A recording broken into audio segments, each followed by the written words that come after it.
On the night the attack began, no rockets fell, no city burned, and no alarm sounded. Cargo drones crossed the sky in clean white lines. Orbital relays flashed above the clouds. On screens around the world, prices blinked and shifted like they always did. To almost everyone, it was just another trading day in the year 2082. But deep under Washington, D.C., a man named Daniel Cross stared at a tiny pattern in a wall of numbers. It did not look like much. A strange bump here, a missing company there, a few prediction markets all wrong in the same quiet way. It looked like noise. It was not. Far beyond the sun, buried in a black sea of stars, something vast watched Earth's markets through faster than light channels. It waited for a signal it had seen 1,000 times in its own empire, the early signs of collapse. The signal did not arrive. Instead, across Earth, people panicked, joked, fought, guessed, made mistakes, acted brave, acted stupid, and tried to protect the things they loved. Every strange choice, every emotional trade, bounced back into the same invisible network that was trying to crush them.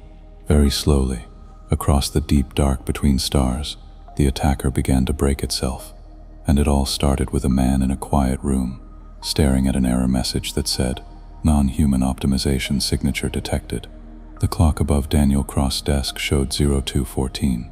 Inside the Federal Trade Network Operations Center, time never really mattered. The room sat 3 floors under the old Federal Trade Commission building in Washington, D.C. No windows, no day or night, just air that always smelled a little too clean, and screens that never went dark. Daniel rubbed his eyes and blinked at the main display in front of him.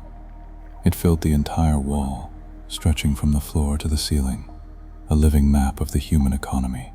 Shipping lanes glowed in slow lines across continents and oceans. Tiny icons showed swarms of cargo drones and freight trains.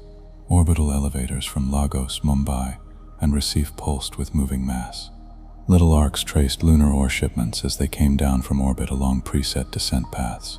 Over it all sat color-coded layers of data, prices, volumes, delays, storage levels, and 100 small signals that most people would never think about. To Daniel, they were as familiar as the hands on his own wrist. He liked quiet nights like this, fewer emergency calls, less talking, just him, the hum of cooling fans, and the steady flow of the world. "FTN Ops, shift log," he said. His voice woke the desk assistant built into his terminal. "Logging," the system replied in a neutral tone. "Analyst, Cross, Daniel." "Note," Daniel said. "Global indices stable. No major outages." "Logged," the assistant said. Daniel took a sip of lukewarm coffee and made a face.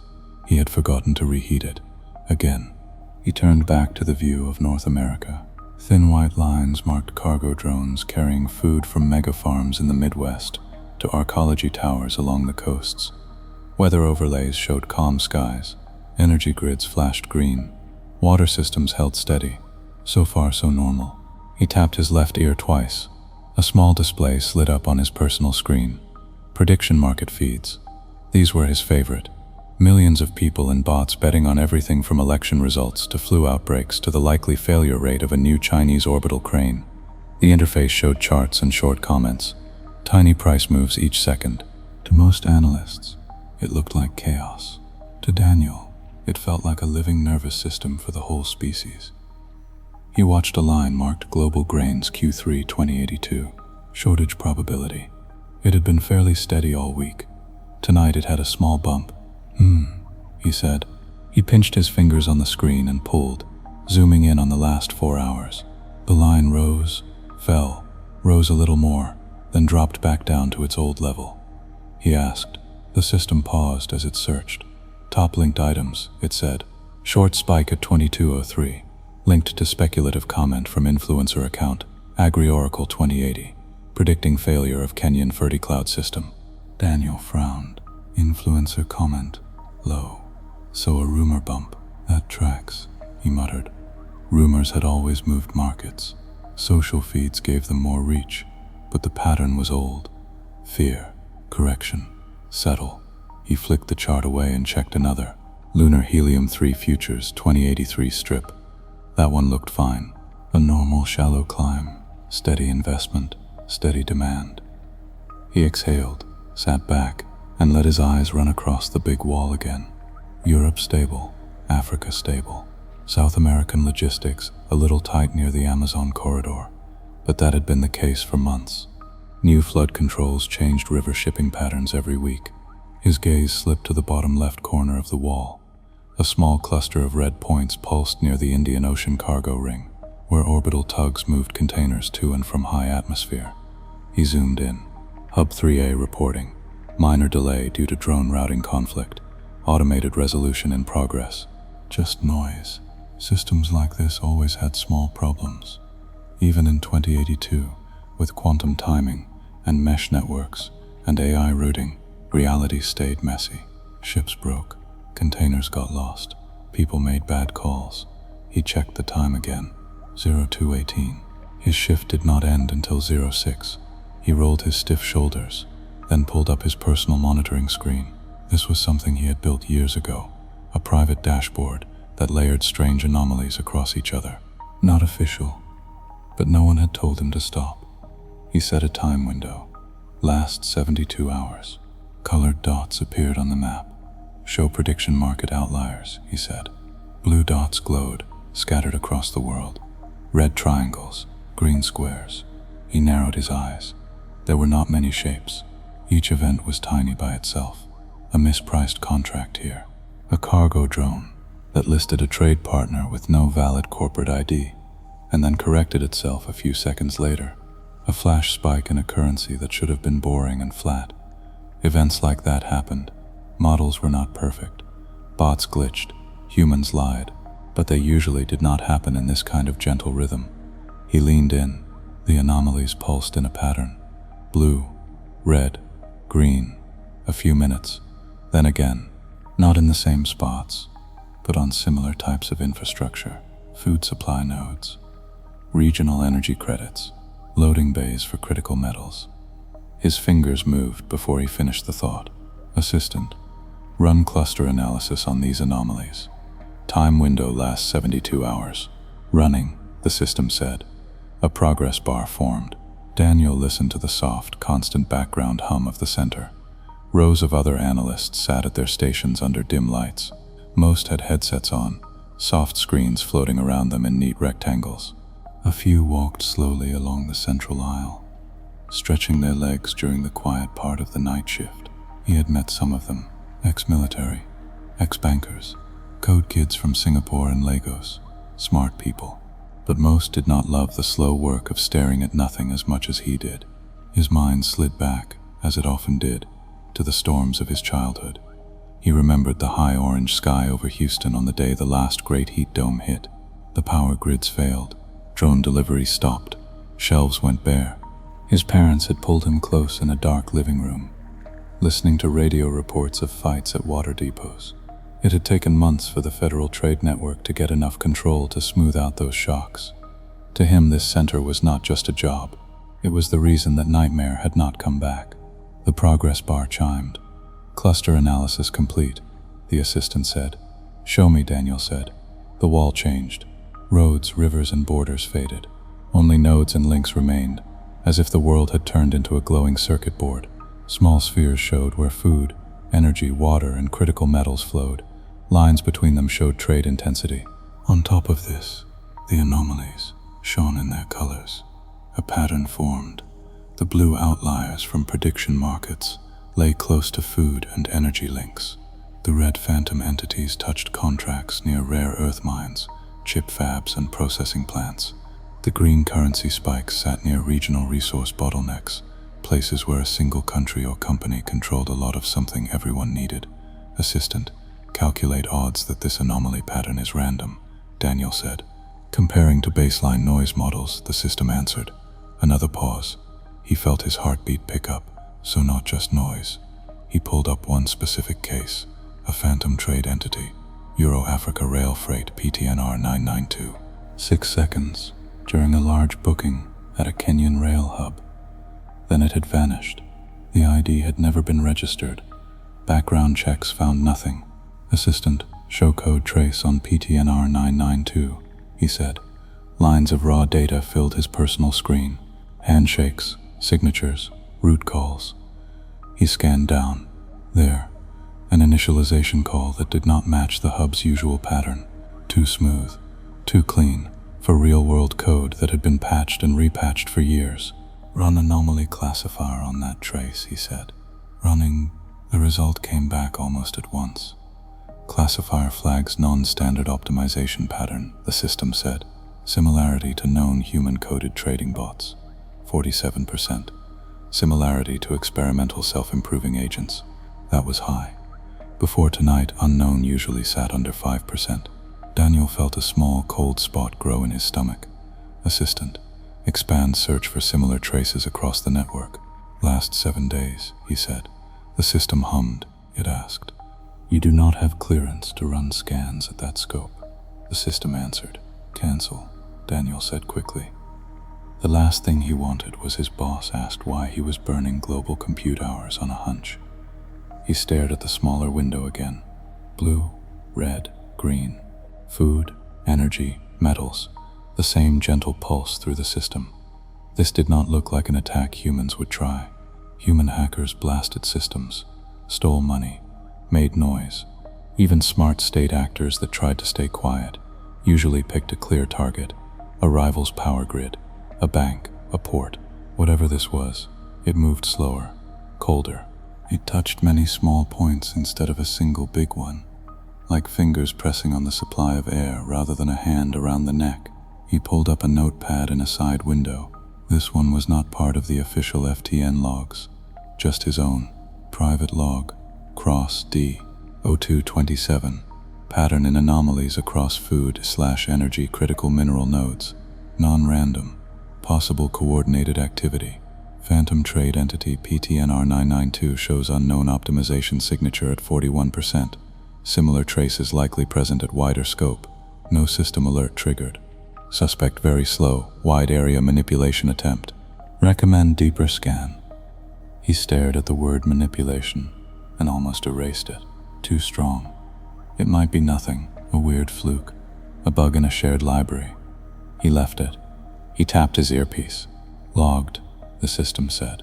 He knew how that went. A low priority flag in a stable week would sit in a digital inbox for days, maybe longer. He chewed the inside of his cheek.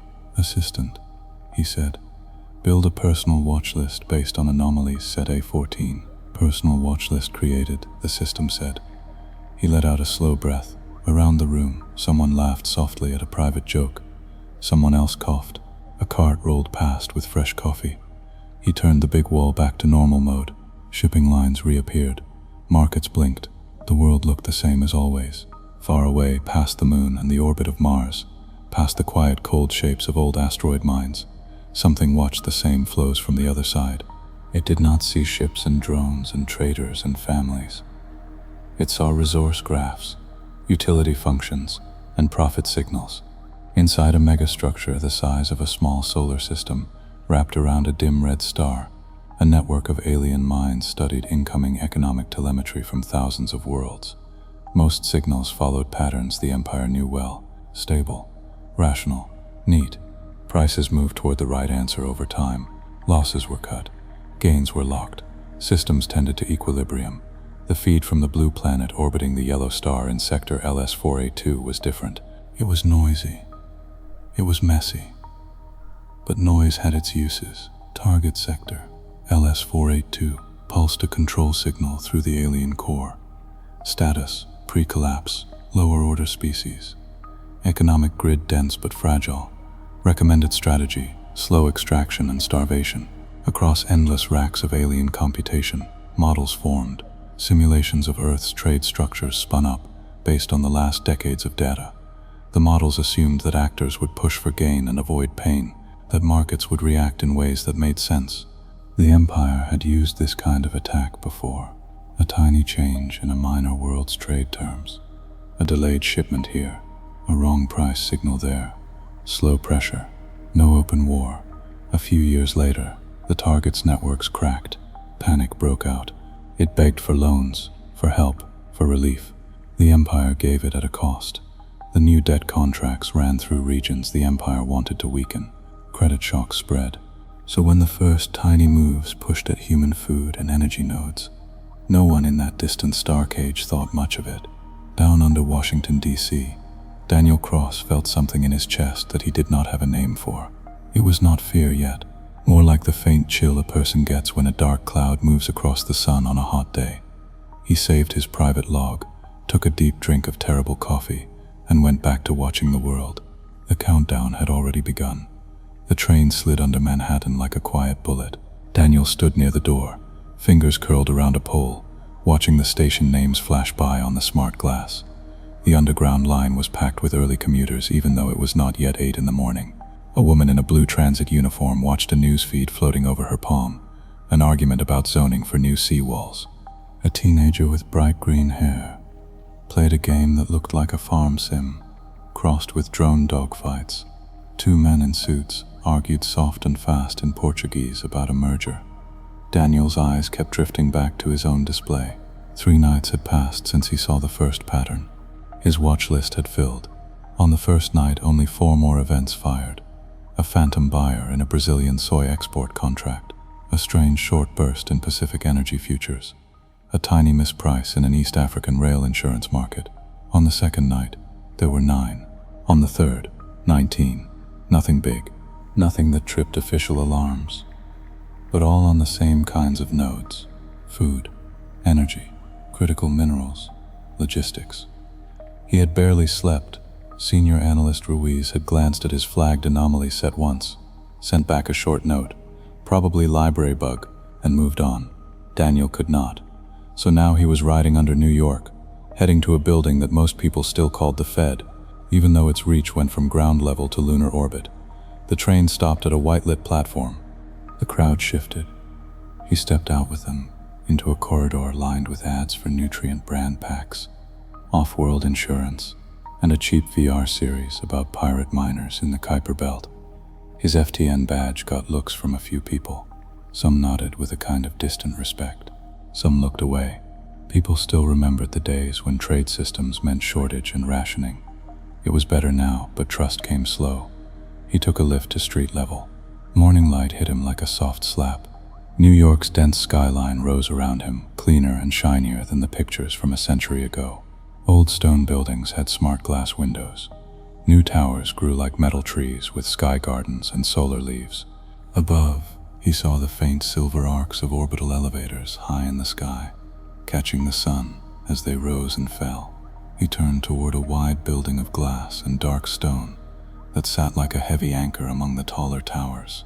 Federal Reserve Bank of New York, Systems and Networks, the sign read. Inside, security felt tighter than the FTNs. He passed through 3 scans, 2 checkpoints, and a polite but firm biometrics check. Every sensor that could looked. A soft security AI voice asked.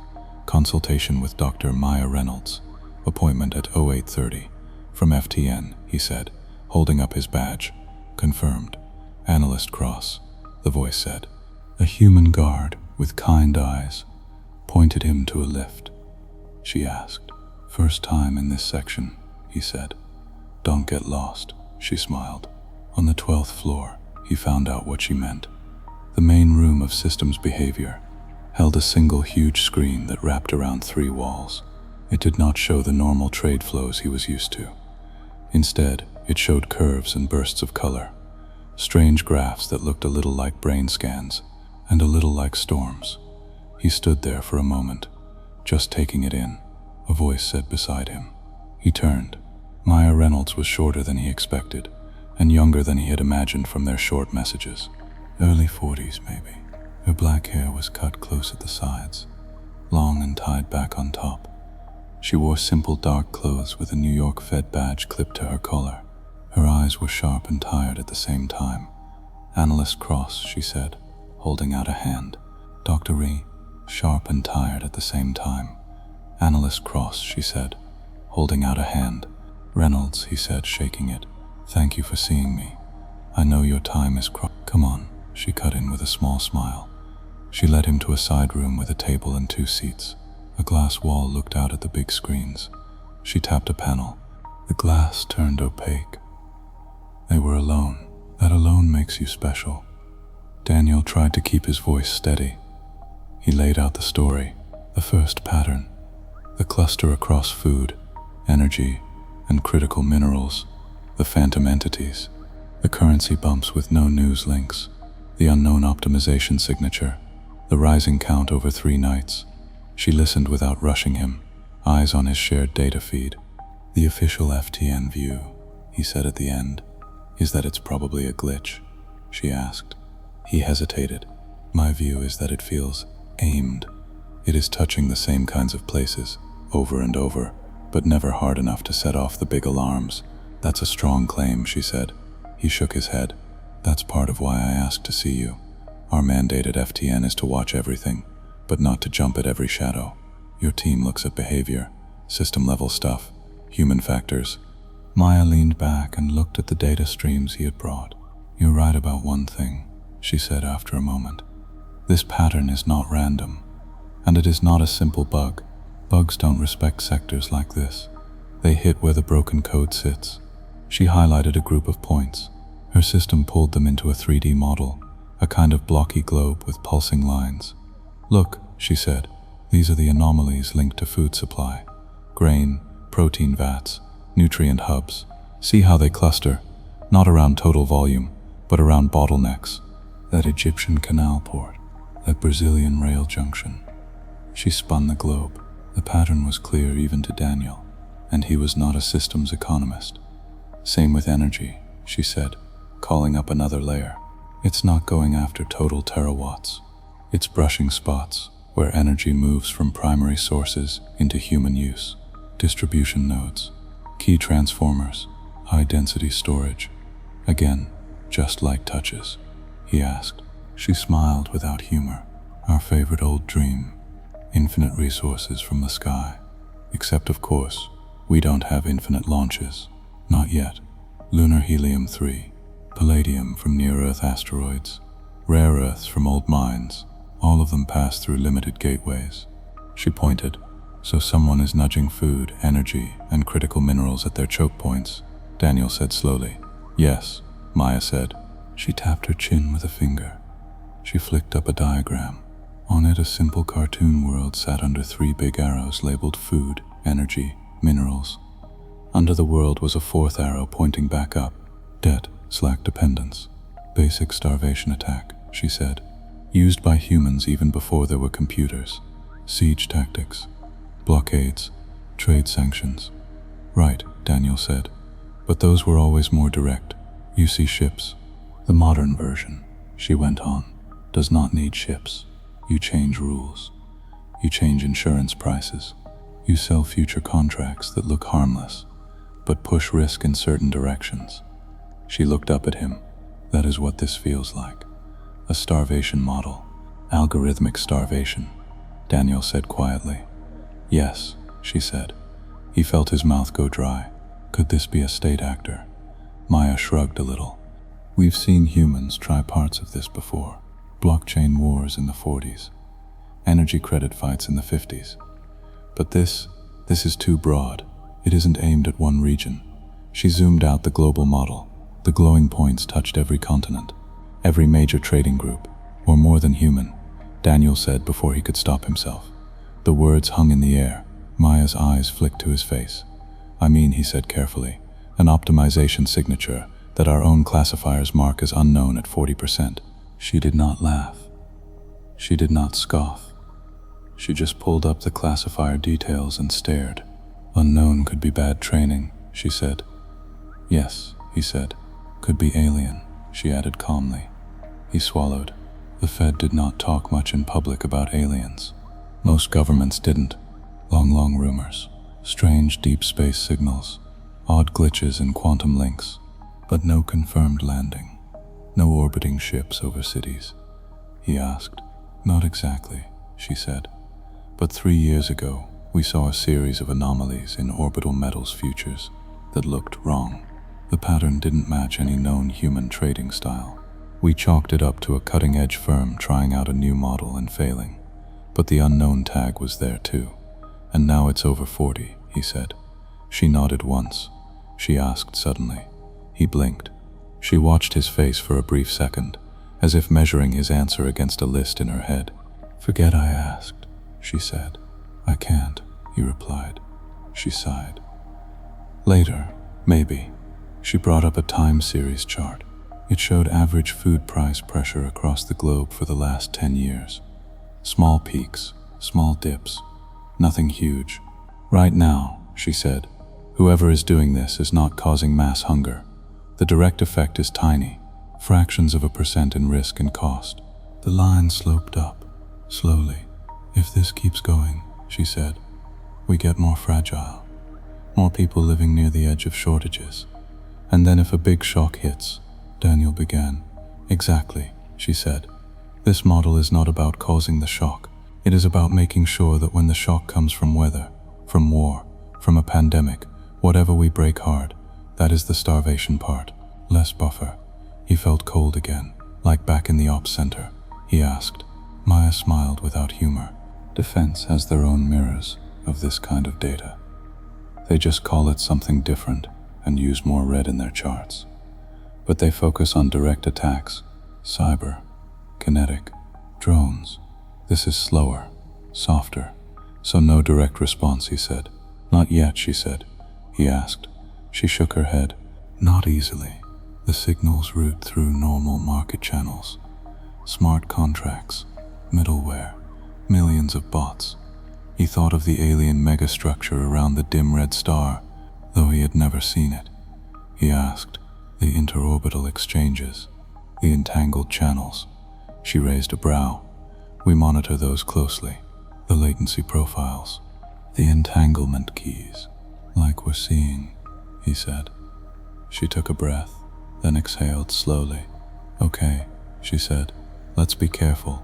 Let's assume for a moment that this is not just some very clever hedge fund or a rogue military unit. Let's imagine it is an intelligence that is not deep in our books." She called up a new model, a simple 2-box diagram, one box labeled Earth, the other labeled External Network. "Earth's economy," she said, pointing, "is a dense, messy, adaptive system. Billions of humans, billions of bots, culture, panic, hope, foolishness, genius. We make choices that do not always maximize profit. We buy things out of fear or pride. We hold on to losing bets because we are stubborn." "Not fully," she corrected. She drew an arrow from external network to Earth. "Now imagine someone out here," she said, "who has only ever watched systems that behave more neatly. Systems where actors aim for simple goals. Survive, grow, obey.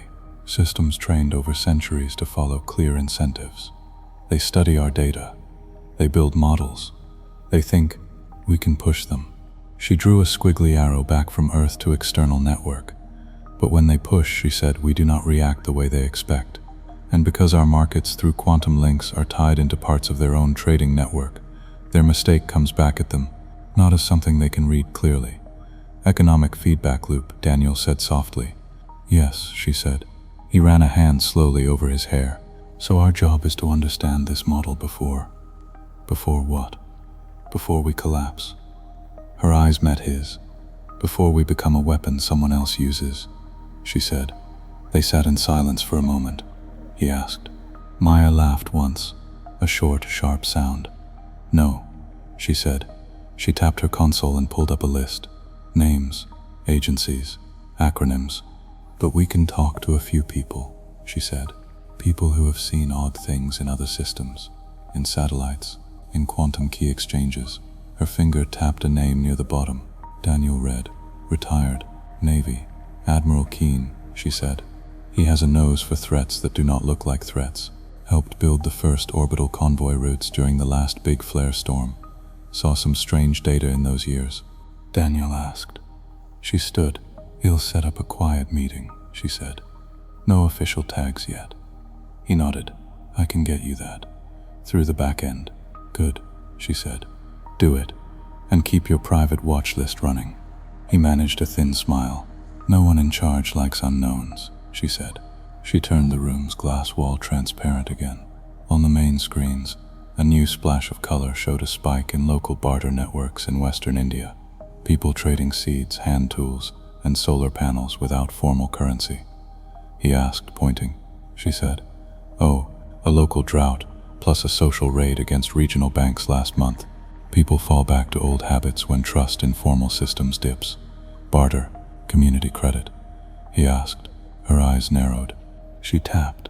The barter spike appeared as another layer on the big global model from earlier.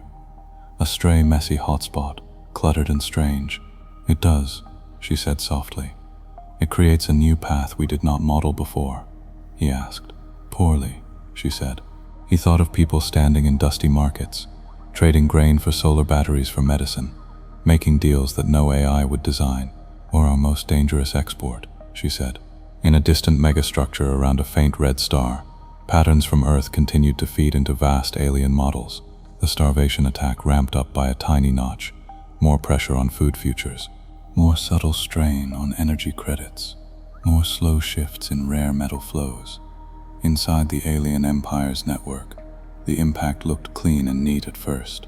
Small gains in desired leverage here, slight weakness in target sectors there. Then, almost imperceptibly, some of their own linked trade routes began to show noise, an odd delay in resource payments, a confusing swing in a minor credit pool tied to a distant cluster. Nothing that set off their alarms. Not yet. Back in New York, Daniel and Maya looked at the same data from the other side, not knowing yet what lay across the dark. They did know this. Something was pressing on the bones of the world, and the world, in its strange, messy way, was starting to press back. The news broke on a Tuesday morning. Daniel was halfway through a bowl of instant oats in his small DC apartment when his wall screen lit up with a bright red strip. Supply shock. Pacific grain corridor disrupted. Details incoming. His spoon stopped in midair. "Open," he said. The news feed expanded. An anchor with a tight jaw and perfect hair looked out at him, repeating, "The Trans-Pacific grain corridor has suffered a major disruption," she said. Orbital tug malfunction at high altitude over the Central Pacific has scattered several thousand tons of grain containers across multiple descent lanes.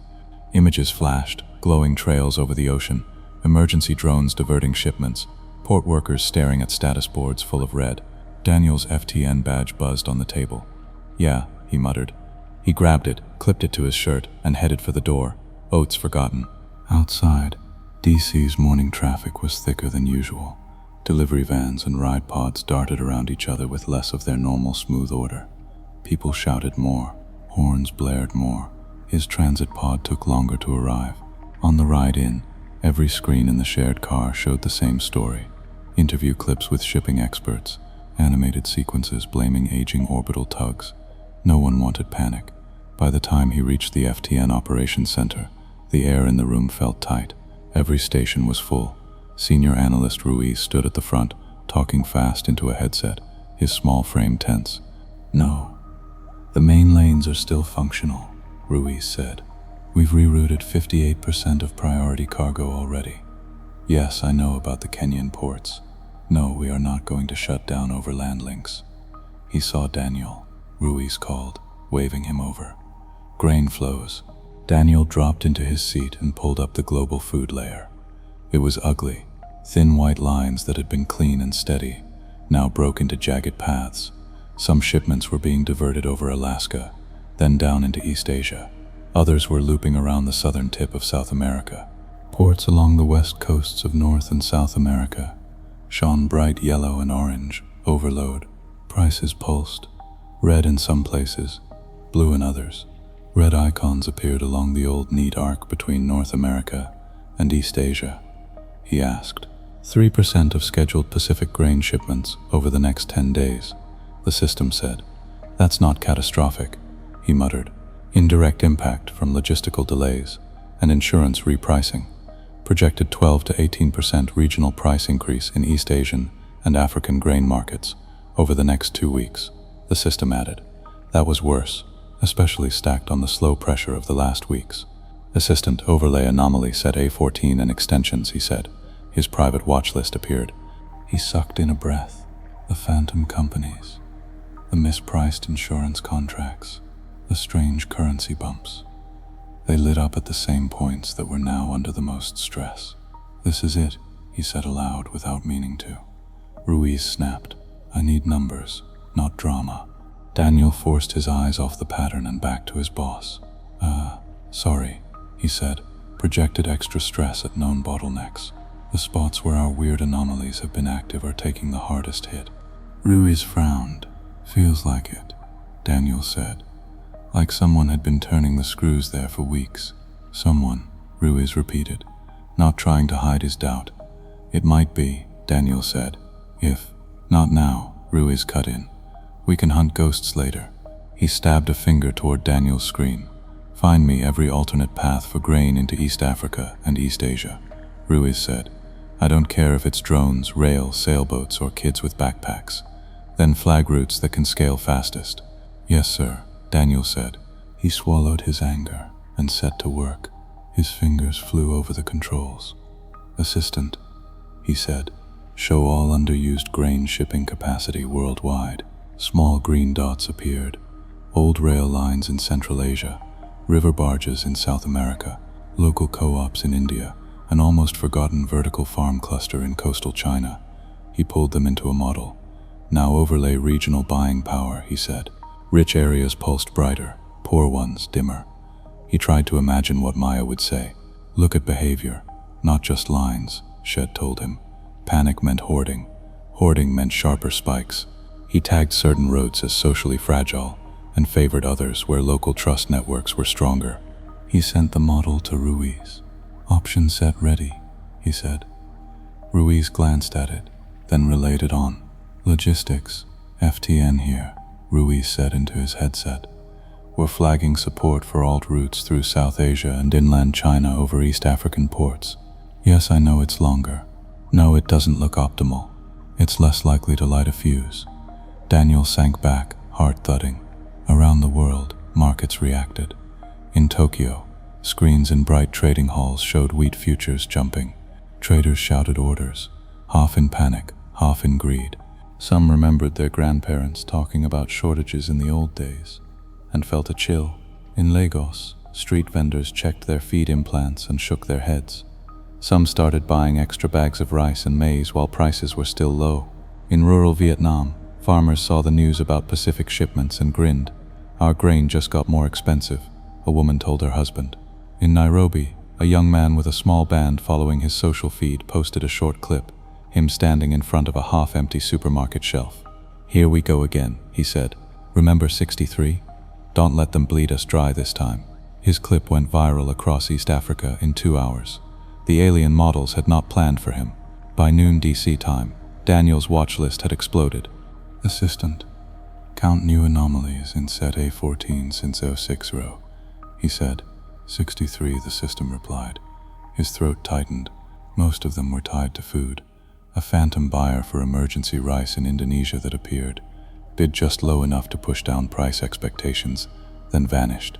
An odd trading bot in Chicago that dumped grain futures at a loss, creating a short, sharp price plunge before others jumped in. Insurance contracts in Australia that were cancelled and rewritten in strange patterns, shifting risk onto small co-ops. Somebody is trying to steer this, Daniel said under his breath. He pinged Maya. Short. You seeing this? Pacific Corridor. Anomalies through the roof. Gee. The reply came quick. Already on it. Get up here when you can. Bring everything. Mem. He glanced at Ruiz, who was still buried in calls. Sir, Daniel said, stepping closer. New York wants me in systems behavior. They're modeling social risk on this. Ruiz waved a hand without looking up. Go. Daniel grabbed his kit and ran for the lift. The New York Fed felt different this time. The lobby was more crowded. Security moved faster, with tighter checks and sharper eyes. A few visitors argued with guards about delays. Sorry, sir. No external devices past this point without deep scan, a guard said to a man in a business suit. My firm is bleeding money every second. The man snapped. So is the rest of the planet, the guard replied calmly. On the 12th floor, the systems behavior room was brighter, louder and tense. Maya stood in front of the main screen, speaking to a small group of analysts. Her hair was pulled into a careless knot, and she clutched a cup of coffee that probably had gone cold. So if we let the price signals run free in East Africa, we get panic buying, hoarding, and street unrest, she said. that ripples back into everything from political stability to local trust in digital currency. We've seen this movie before. She saw Daniel and gestured him over. "This is Daniel Cross, FTN Ops," she told the group. Several heads turned.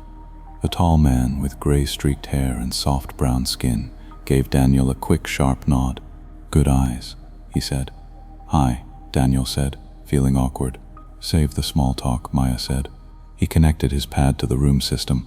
The anomalies flared into view on the big screen. Blue outlier dots on prediction markets, red phantom entities at grain and energy hubs, green currency spikes in fragile regions, then a new color, yellow bursts from the last 6 hours. "These are fresh," he said. "Most tied to grain." Mikhail whistled softly. "That's not random," he said. "Or the tug failed when they started pulling," Maya said. She turned to Daniel. He shook his head. "FTN doesn't oversee tug maintenance. That's Space Transport Authority. We can see the flows, not the nuts and bolts." Maya tapped her console. A small window popped up, showing a simple text line. "Non-human optimization signature detected. Food energy nodes. Confidence, 62%. It was the same style as the error from nights ago. Only the number was higher. 62, Daniel said. "New as in not human," Mikkel said. His tone was flat, but his eyes were wide. "Let's not panic ourselves," Maya said. She looked back at the main map. "So here's the strange part," she said. She waved a hand. The view shifted from pure trade data to a mix. Formal markets in cool blues and greens, informal activity in warmer reds and oranges. On the screen, as price spikes appeared in formal grain markets, bright red swarms flared in different places. Local trade apps in West Africa, underground co-ops in South Asia, barter groups in parts of North America that had gone half off-grid. "These," she said, pointing, "are human reaction networks. They're not supposed to matter at this scale. Our models usually treat them as noise." Daniel leaned in. He saw a spike in an East African barter network right after a formal market jump. People were trading sacks of maize, cooking oil, and small solar batteries directly, cutting out some middlemen. "It looks like people trying to dodge price jumps," he said. "Exactly," Maya said. "When formal channels feel rigged or too scary, people drop down to local trust. They trade with neighbors, co-ops, family. It's messy. It's not efficient. It also keeps them from starving," Mikhail added. "If you're an attacker," Maya said, "you push formal markets toward collapse. You expect riots, default, maybe a run on global reserve currencies." She nodded. On the other side of space, inside the alien empire's core stockyard of mines, something like confusion began to grow. The starvation model for Sector LS-482 had been clear. Nudge food and energy stress slowly upward. Watch supply buffers shrink. Predict when panic would start. Then time offers of relief loans and contracts to hit just as desperation peaked. It had worked before. Now as the tug accident, which their influence had made more likely through a chain of minor risk mispricings, sent a shock through Earth's food corridors, the response was wrong. Formal markets did not follow clean panic curves. Some spiked hard, then dropped as crowds mocked grain panic bros online. Others rose more slowly than expected, because local networks soaked up stress. Worse, loss and gain signals from Earth were feeding into small channels the Empire had tied to its own rival sectors. New credit flows that were supposed to be smooth became jagged. A few minor lenders in outlying provinces went bust for reasons their models could not trace. At first, the Empire's analysts assumed it was a local error. They pushed more computation at it. They added layers to their models. Back on Earth, humans kept doing strange things. Later that afternoon, Daniel sat in a smaller conference room with Maya and another person he had not met before. Thomas Keene looked like someone had carved him out of old wood and sea salt. He was in his late 60s, with close-cropped white hair and a lined face that had spent decades squinting at bright horizons. His dark suit fit well but did not hide the slight stiffness in his shoulders. "Mr. Cross," he said. His voice was low and a bit rough. "I've heard your name 2 times in 2 days." "Admiral Keene," Daniel said. "The last time a guy who stared at numbers visited my office." Keene said, "We moved half the Pacific Fleet 300 kilometers overnight and saved a few million lives. Daniel did not know what to say. Maya stepped in. "Admiral," she said, "you've seen the summary. We think someone is pressing on our food and energy systems in a coordinated way, and you think it may tie into the anomalies we saw in orbital convoys 5-6 years back," Keen said. Daniel blinked. Keen smiled a little. "Not the same." He turned to Maya. She nodded, vaguely. Keen leaned back in his chair. "Long story short," he said, "we started getting odd, low-level control pings on our deep space cargo routes. Not in the command channels. Billing," Daniel repeated. "Yeah," Keen said. "Requests to adjust route risk scores. Tiny tweaks to estimated time of arrival penalties. Micro changes to fuel hedge contracts. All well within normal margins. But they all push the same way.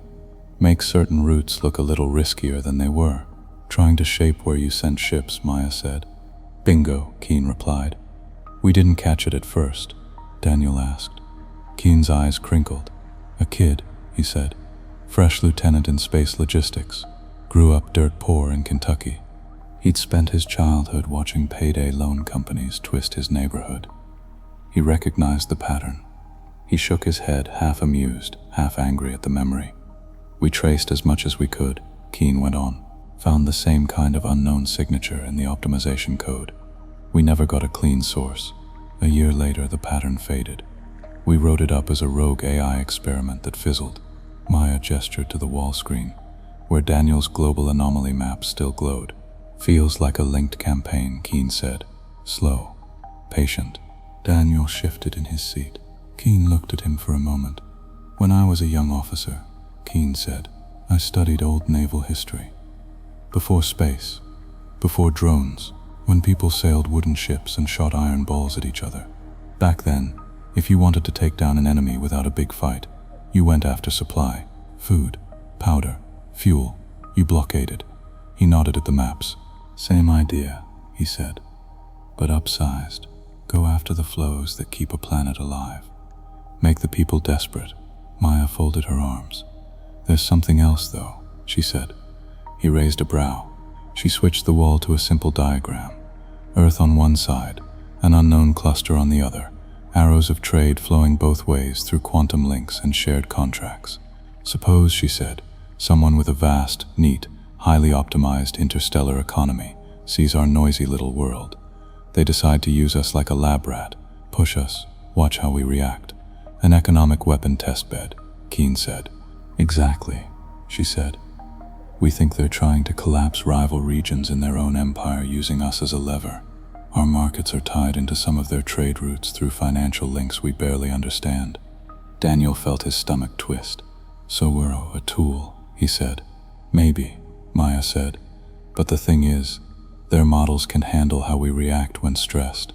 They expect clean panic and surrender." Keen chuckled, a dry, surprised sound. He asked. Mikhail, who had slipped into the room a few minutes earlier, spoke up from the corner. "People buying or selling just to hurt someone else," he said. "Take this morning. As soon as rumors started that a few big agribusiness firms were shorting grain to profit from the crisis, 1 million small traders piled into the opposite side. Not because it was smart." He tossed a small graph onto the screen. It showed a weird, jagged spike where a smooth line should be. "Alien models that assume actors always seek profit wouldn't see that coming," Mikhail said. "Or this," Maya added. She pulled up a clip from a viral video in South America. A popular streamer stood in front of a full pantry.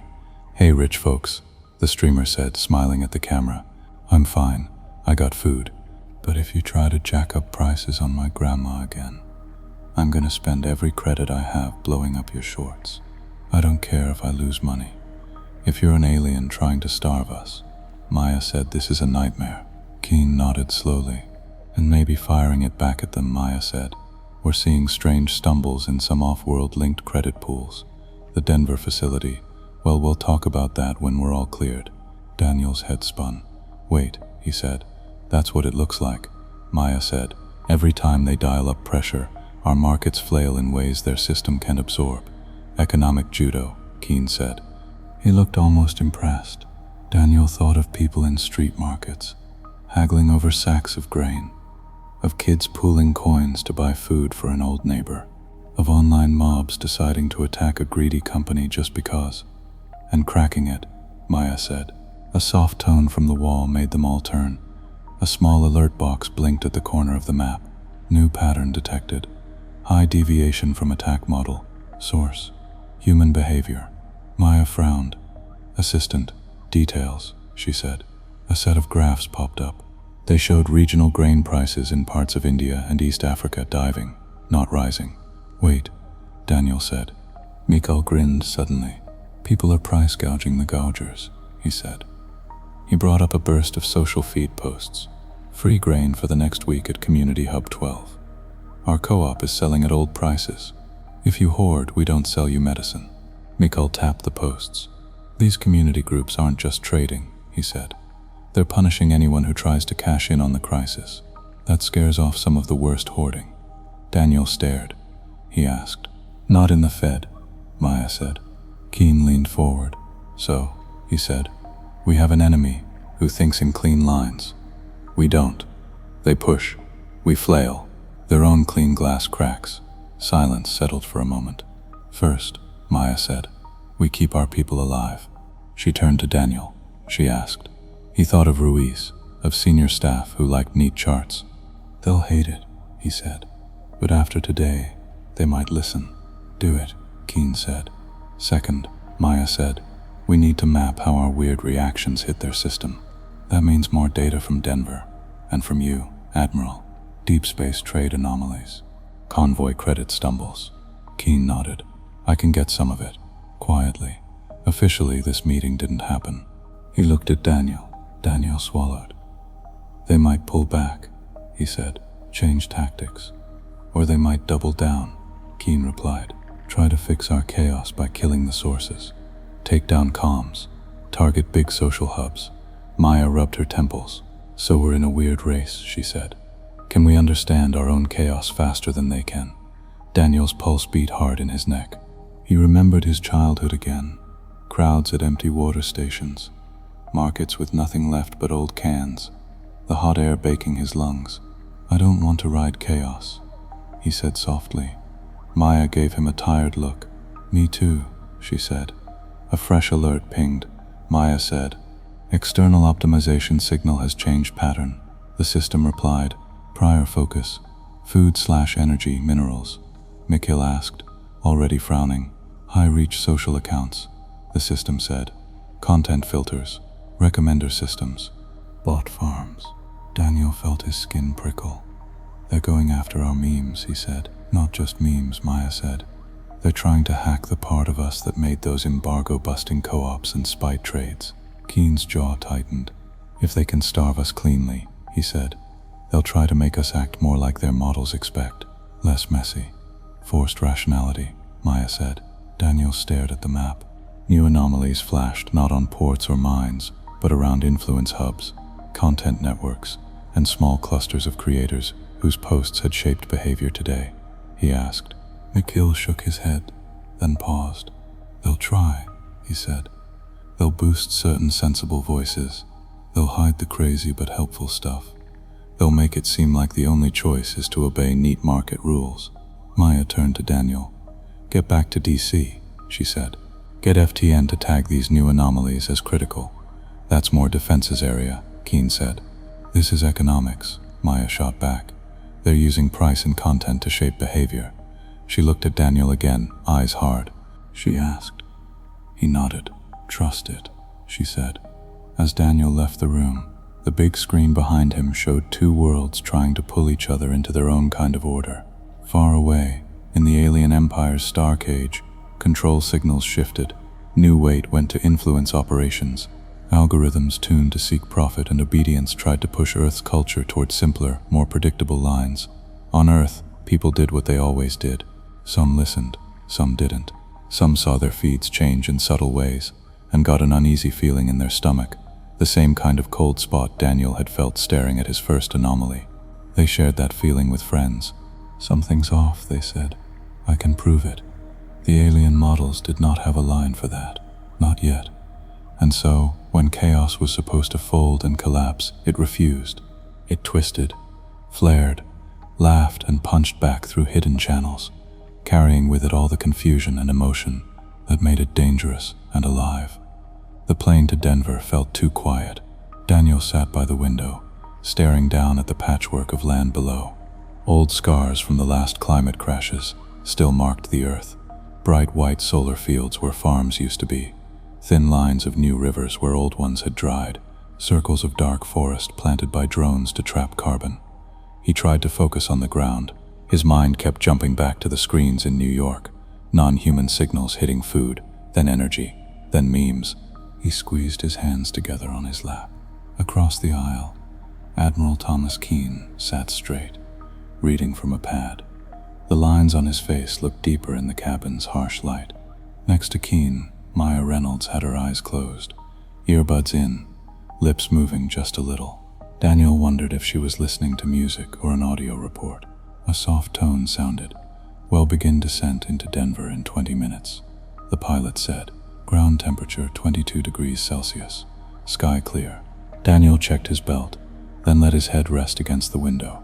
He had never been to the Denver facility. Until last week he had not known it existed. Now he was on his way to it.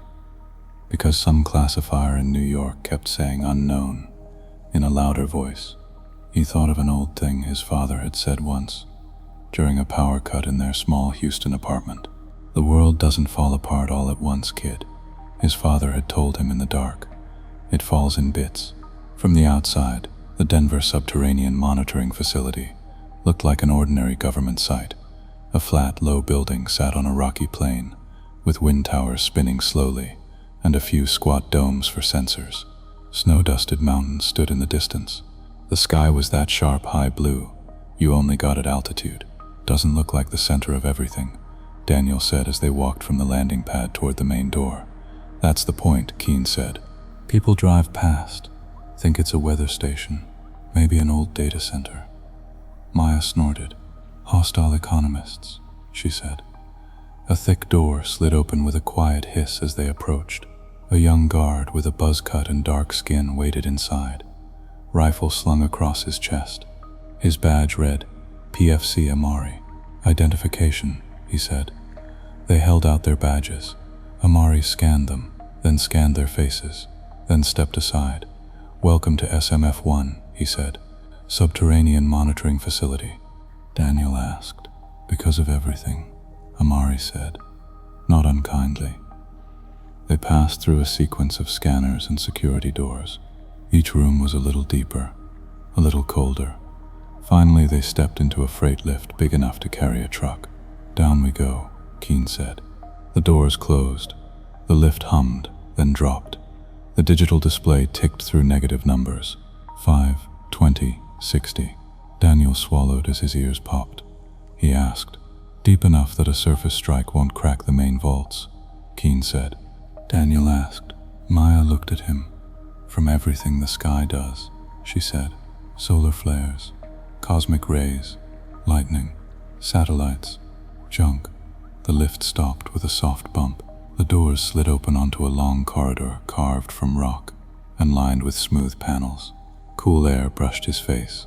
The light was soft and even. A woman waited for them near the end of the corridor. She was in her 50s, tall, with short silver hair and eyes the color of old denim. Her posture was relaxed but alert, like a person who had learned long ago how to do two things at once. Her badge read, "Director Lena Park." "Admiral," she said, stepping forward to shake Keane's hand. "Director," Keane said. "That's a lie," she smiled. She turned to Maya and Daniel. "You must be Dr. Reynolds," she said. "Sorry," Maya said. "And you're Daniel Cross," Park said, studying him. Daniel flushed. "I just noticed some weird stuff," he said. "Most people look away from weird stuff until it bites them," she said. "Come." They followed her down the corridor. Windows on the right side showed rooms full of equipment, stacks of servers, racks of strange metal shapes, walls lined with old-style screens showing star fields and graphs. SMF-1 started as a deep space monitoring station, Park said as they walked. "We watched for big obvious things, flares, asteroids, unlicensed launches." She gestured at a room where a spinning device sat under glass, thin wires running to a bank of computers. Entanglement noise detectors, she said. Like the non-human optimization signals, Daniel said. Maybe, she said. We didn't have enough data to say for sure. They reached a wide door with thick reinforcement ribs. Park put her hand on a pad. The door slid aside. Welcome to the vault, she said. The vault was a huge circular room, 3 stories high, with rows of workstations around the edge and a hollow space in the center. From the ceiling, a ring of projectors hung like a metal halo. In the central air, a 3D model of something vast rotated slowly. At first, Daniel thought it was an abstract sculpture. Then his eyes adjusted. It was a network, points of light marked nodes, some bright and large, some tiny and dim. Strands of light connected them. Trade routes, credit lines, energy flows. On one side of the model, a small glowing sphere was marked SOL. The rest of the model dwarfed it. He asked. She shook her head. That, she said, is the best picture we have of an interstellar economic network that is not ours. Maya stepped closer, eyes wide. You've been mapping them this whole time, she said. Park finished. Tell even half the government. Without solid proof? She raised an eyebrow. We barely survived telling people about geoengineering, Park said dryly. Keen nodded. We kept it tight, he said. Need to know. Park pointed to several bright clusters opposite the tiny SOL marker. These are the major hubs, she said. Think of them as their New Yorks, Londons, Beijings. We don't know what they call them. She tapped a control. The model zoomed in on a region near those hubs. Lines of light showed trade channels. Some glowed steady, others flickered. These, she said, highlighting a chain of nodes, are sectors we think belong to a rival bloc inside that network. Maya frowned. Rival, she said. As in, same species, different political group. Park shrugged. We don't know if it's one species or 20. The signals are all encoded. We just see the pattern of flows. But yes, different factions. Daniel tore his eyes from the map. He asked. Park zoomed back out, then highlighted a thin hair-like line linking SOL to a much thicker main strand. For the last 30 years, she said, we've seen hints that some of our financial channels, our quantum-linked exchanges, our space insurance, our off-world metals contracts, are tied into small side pockets of this network. At first it was tiny, a trickle, some weird swaps we didn't understand. She gave a humorless smile. Then, about 15 years ago, we caught a clean timing signature. She went on. Daniel tried to picture a message leaping out of the solar system, hitched to an entangled pair, then returning with some alien stamp he could not see. You're saying, he said slowly, we've been part of their trade network for years. Not part, Park said. More like attached, clipped onto the edge. Used when handy. She tapped another control. Colors spread across the alien network.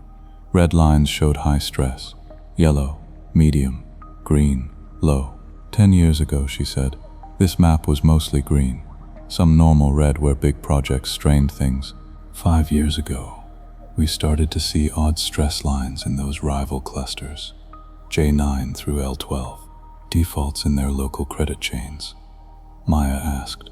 Park brought up a time slider. A thin bar at the bottom of the display ticked through years. Your anomaly pattern on food, energy, and critical minerals goes back at least 8 months, depending on how we define it, Park said. She pushed the slider back and forth.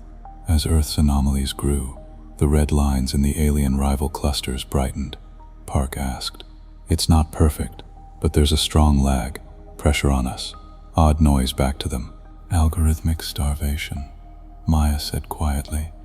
But the main famine is not supposed to be here. Correct, Park said. From what we can tell, Earth is a tool. We're being used to send bad signals into parts of their own empire they want to destabilize. Daniel felt a cold anger rise in his chest. Park met his eyes. From what my people can tell, she said, the empire that's running this doesn't see us as a threat. Park nodded. Not on purpose, she said. But yes, she expanded another view. It showed a timeline of key alien network events. A slow rise in default rates in cluster J9. A sudden shift in energy flows away from L10. a spike in what they labeled political fracture index based on how flows rerouted around certain nodes. These, she said, pointing, line up with Earth events that shouldn't matter much to a giant empire, a meme strike on a major grain firm, a surprise surge in community barter in India. Our silly stuff, Maya said. Yes, Park said. Our silly stuff linked through their attack channels creates garbage signals in parts of their network that were already fragile. Their own neat subsystems start making bad decisions. Credit dries up where they need it. Daniel watched as several bright nodes in cluster K10 winked from steady green to blinking red, then went dark. He asked, "Cut connections. Systems shut down to stop a run. In the worst case, physical infrastructure lost. We don't know. And this started before the tug accident," Daniel said. "Years before," Park said. "At first we thought it was just normal churn in a big system. Empires rise and fall. Then we noticed the timing with our own little storms. It's not perfect." Maya folded her arms. "So to sum up," she said, "some faction inside this alien network used Earth as a quiet weapon to hurt their rivals. They pushed us toward controlled crisis, expecting us to act like their own tidy societies." "Exactly," Park said. Keen asked. Park's face grew more serious. She zoomed the map to cluster J9. "This sector," she said, "has had rising stress for 5 years. In the last 12 months, we've seen 3 major credits chains go dark. That's their version of a big bank collapsing. Multiply that across sectors. Political fracture index here," she tapped, "has jumped. It looks like some regions are seceding." She shifted to another view. "Off-world telescopes have picked up changes too," she said. "Infrared blur from large structures in those sectors is dropping. Radiated waste heat from big industry is falling faster than their normal cycles suggest. Like cities going dark," Daniel said. "On a star scale," Park said. He felt dizzy. "So their empire is breaking," he said. "Not in a single day," Park said. "But yes, slowly. Their enemies, or their victims, are pushing back. Some are probably happy to see central control weaken. Among other things," Park said, "our chaos is like sand in their gears. They wanted to use it." Maya stared at the darkening nodes. She asked, "We think they're starting to," Park said. She highlighted a set of nodes closer to SOL. Thin lines pulsed with a new color. "These channels lit up more in the last month," she said. "Like parents suddenly watching a naughty child," Mikhail said from behind them.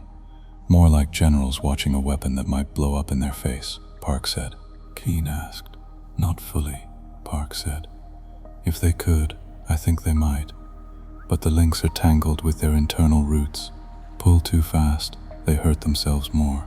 So instead they're trying to shape us, push our behavior toward neatness." Daniel thought of the sudden flood of calm market wisdom accounts online in the last week. The way some of his favorite strange analysts had gone strangely quiet. The little voice in his own head that had said, "Maybe stop asking questions." "How sure are we," he asked slowly, "that we haven't already been shaped?" The vault was quiet for a beat. "Some of it is," Park said openly. "We've seen hints that for years, certain neat trends in off-world finance had help. Faster stabilization than we could explain. Certain panic events cooling in ways that matched no known human policy. We thought that was our own cleverness.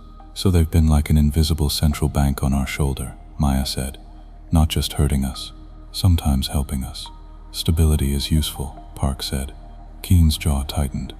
"That's where we are now," Park said. "They are trying to grind." Daniel rubbed his forehead. "This is too big," he said softly. He gestured at the giant map. Park's gaze softened a little. She asked, "Good. You should. That keeps you careful." She pointed at the tiny SOL and its messy halo of anomalies. "This little knot," she said, "has already done more to their empire than any of their rivals managed in 100 years. By accident." Keen gave a dry smile. "Humanity," he said, "accidentally breaking a Type 2.5 economy by being stubborn and petty." Maya gave him a look. "Proud and terrified," she said. Park nodded. "You should be both," she said. She tapped another control.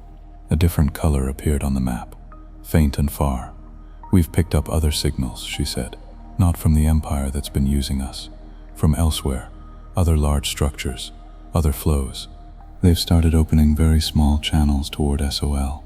They're not attacking. They're probing, sending strange low-risk orders into our markets to see how we respond. Daniel's skin prickled. Other civilizations, he said quietly. Maya's voice was low. We're not just a tool anymore, she said. Or a weapon prototype, Mikhail added. That's later, Park said. For now, we need to decide what we tell our own leaders. Keen straightened. You brought us here, he said to Park. No, Park said. We can't. The attack on food and memes is no longer small. People are feeling it. This is already spreading in weird ways, Mikhail said. Conspiracy feeds are full of talk about ghost markets and god traders pulling strings. If we don't shape the story, someone else will. Daniel remembered some of the stranger posts he had seen that morning. Breakdowns of grain flows that were almost too sharp. Claims that higher minds were punishing greedy nations. It had more likes than it should. What if, he said slowly. This is kind of true, carefully Park said. And in pieces, Daniel asked. Maya gave a half shrug. Some will, she said. Some will panic. Some will deny. Same as always. Keen looked at the map one more time. Several more alien nodes winked from red to dark while they watched. How long, he asked Park, until parts of their empire fall so hard they stop pressing us? A year? Park pursed her lips. We don't know, she said. Their timescales may be different. Light takes years to move between their major hubs. Their decision loops are slow by our standards. Unless, Park said, we do something that lets them see clearly that the tool is broken. That sounds like you're suggesting we talk to them, Daniel said. In a way, Park replied. They don't speak our languages. We don't speak theirs. But we share one thing: economics. Trade flows, price signals, contracts, economic communication, Maya said. We answer their pressure with patterns that say, stop using us like this. Keen gave a short laugh. Ransom note in the currency markets, he said. Daniel stared at the tiny Earth node. He asked, we barely understand our own chaos. You want to shape it? Park shook her head. Not shape, she said. Nudge. Enhance what is already saving us. Support the informal networks. Protect the weird behaviors that jam their models. Maya's eyes lit with a small, fierce spark. So, for example, she said, we quietly fund local co-ops that built their own barter nets. We give micro-grants to spite traders who blow up greedy shorts. And we track, Mikhail added, when those actions line up with fresh stumbles in their network. Build a translation table, Daniel asked. Some neatness is good, Maya said. Too much, under an enemy's hand, is a noose. We're trying to find a balance. Enough chaos to be hard to model and dangerous to misuse. Keen nodded slowly. We did something like that once, he said, in the early space days. Kept our launch schedules just irregular enough that saboteurs couldn't time their attacks, but not so random that we wasted fuel. Park turned to Daniel. You work at the heart of FTN's neatness, she said. We need someone there to argue for this roughness. His mouth went dry. You want me, he said, to stand in front of people who spent their lives making sure markets stay calm and tell them we should keep some parts messy. Yes, she said simply. He thought of Ruiz, of the heavy quiet of the ops center, of the old fear in his chest that chaos meant empty shelves and angry crowds. I hate chaos, he said softly. Park nodded. I hate it too, she said. It cost me friends in old conflicts. But this isn't about loving or hating it. It's about using what we are, and we are not neat. Maya touched his arm. You're not being asked to throw the world into madness, she said. He closed his eyes for a second. When he opened them, he looked again at the map, at tiny Earth flickering with weird bright sparks, at the giant alien clusters, some of them blinking out. Okay, he said. Keen smiled, just a little. That's all any of us can say, he said. We'll try. Daniel actually laughed. It came out short and rough, but it was real. Later, Park led them to a smaller room off the vault. A thick glass wall looked into a chamber full of machines, unlike anything Daniel had seen. Spheres within spheres, coils wound in strange patterns, small crystals suspended in magnetic fields, he asked. Our deepest ear, Park said. It listens to changes in entanglement noise that we can pick up with normal tools. As if on cue, a soft chime sounded. One of the crystals flickered with a faint inner light. Frequency set 3B. An automated voice said, 7%. Daniel asked. Probably, Park said. They've been tugging harder on influence nodes all week. He watched, feeling weirdly like he was looking at a ghost's hand pressing on the glass. He asked. Park smiled thinly. Already working on it, she said. Slowly, carefully. Maya pressed her hand to the glass. What if, she said quietly, we sent a clear pattern, not random, not our usual traffic, something that says, we see you, Keen asked. Maybe not in words, she said. Park nodded. That's the kind of thing we're testing, she said. Tiny signals, tiny moves. Daniel thought of all the people above their heads, walking dogs, buying coffee, worrying about rent, laughing at jokes, making mistakes. None of them knew that deep under Colorado, a handful of humans were talking about sending a warning to a wounded empire in the only shared language they had. He asked suddenly. Park did not answer right away.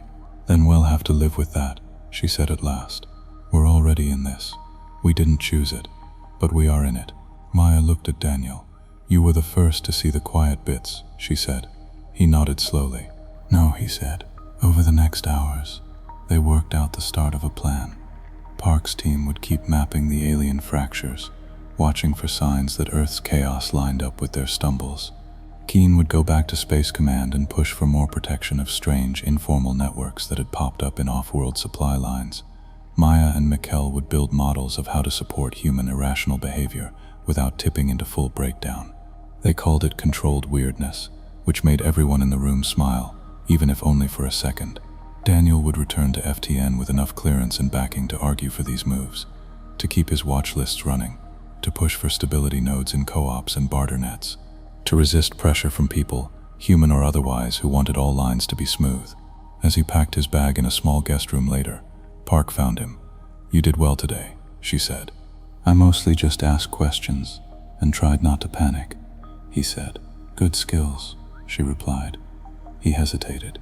He asked, I thought that the day I first saw a non-Earth timing signature in our quantum logs, she said. Then I thought it again when I saw the same pattern in a child's trading game on a tablet in a grocery store. He asked. She looked past him, as if staring through the rock. I remembered something from an old book, she said, about how early humans looked up at lightning and storms and thought they were gods, too big to touch. Then very slowly, they learned patterns. They built rods that moved the lightning. They still got burned sometimes. She looked back at him. We're past the hiding stage, she said. It hurts. He nodded. She asked. Any of them, he said. She smiled faintly. If we live, she said, someone will come, or we will go.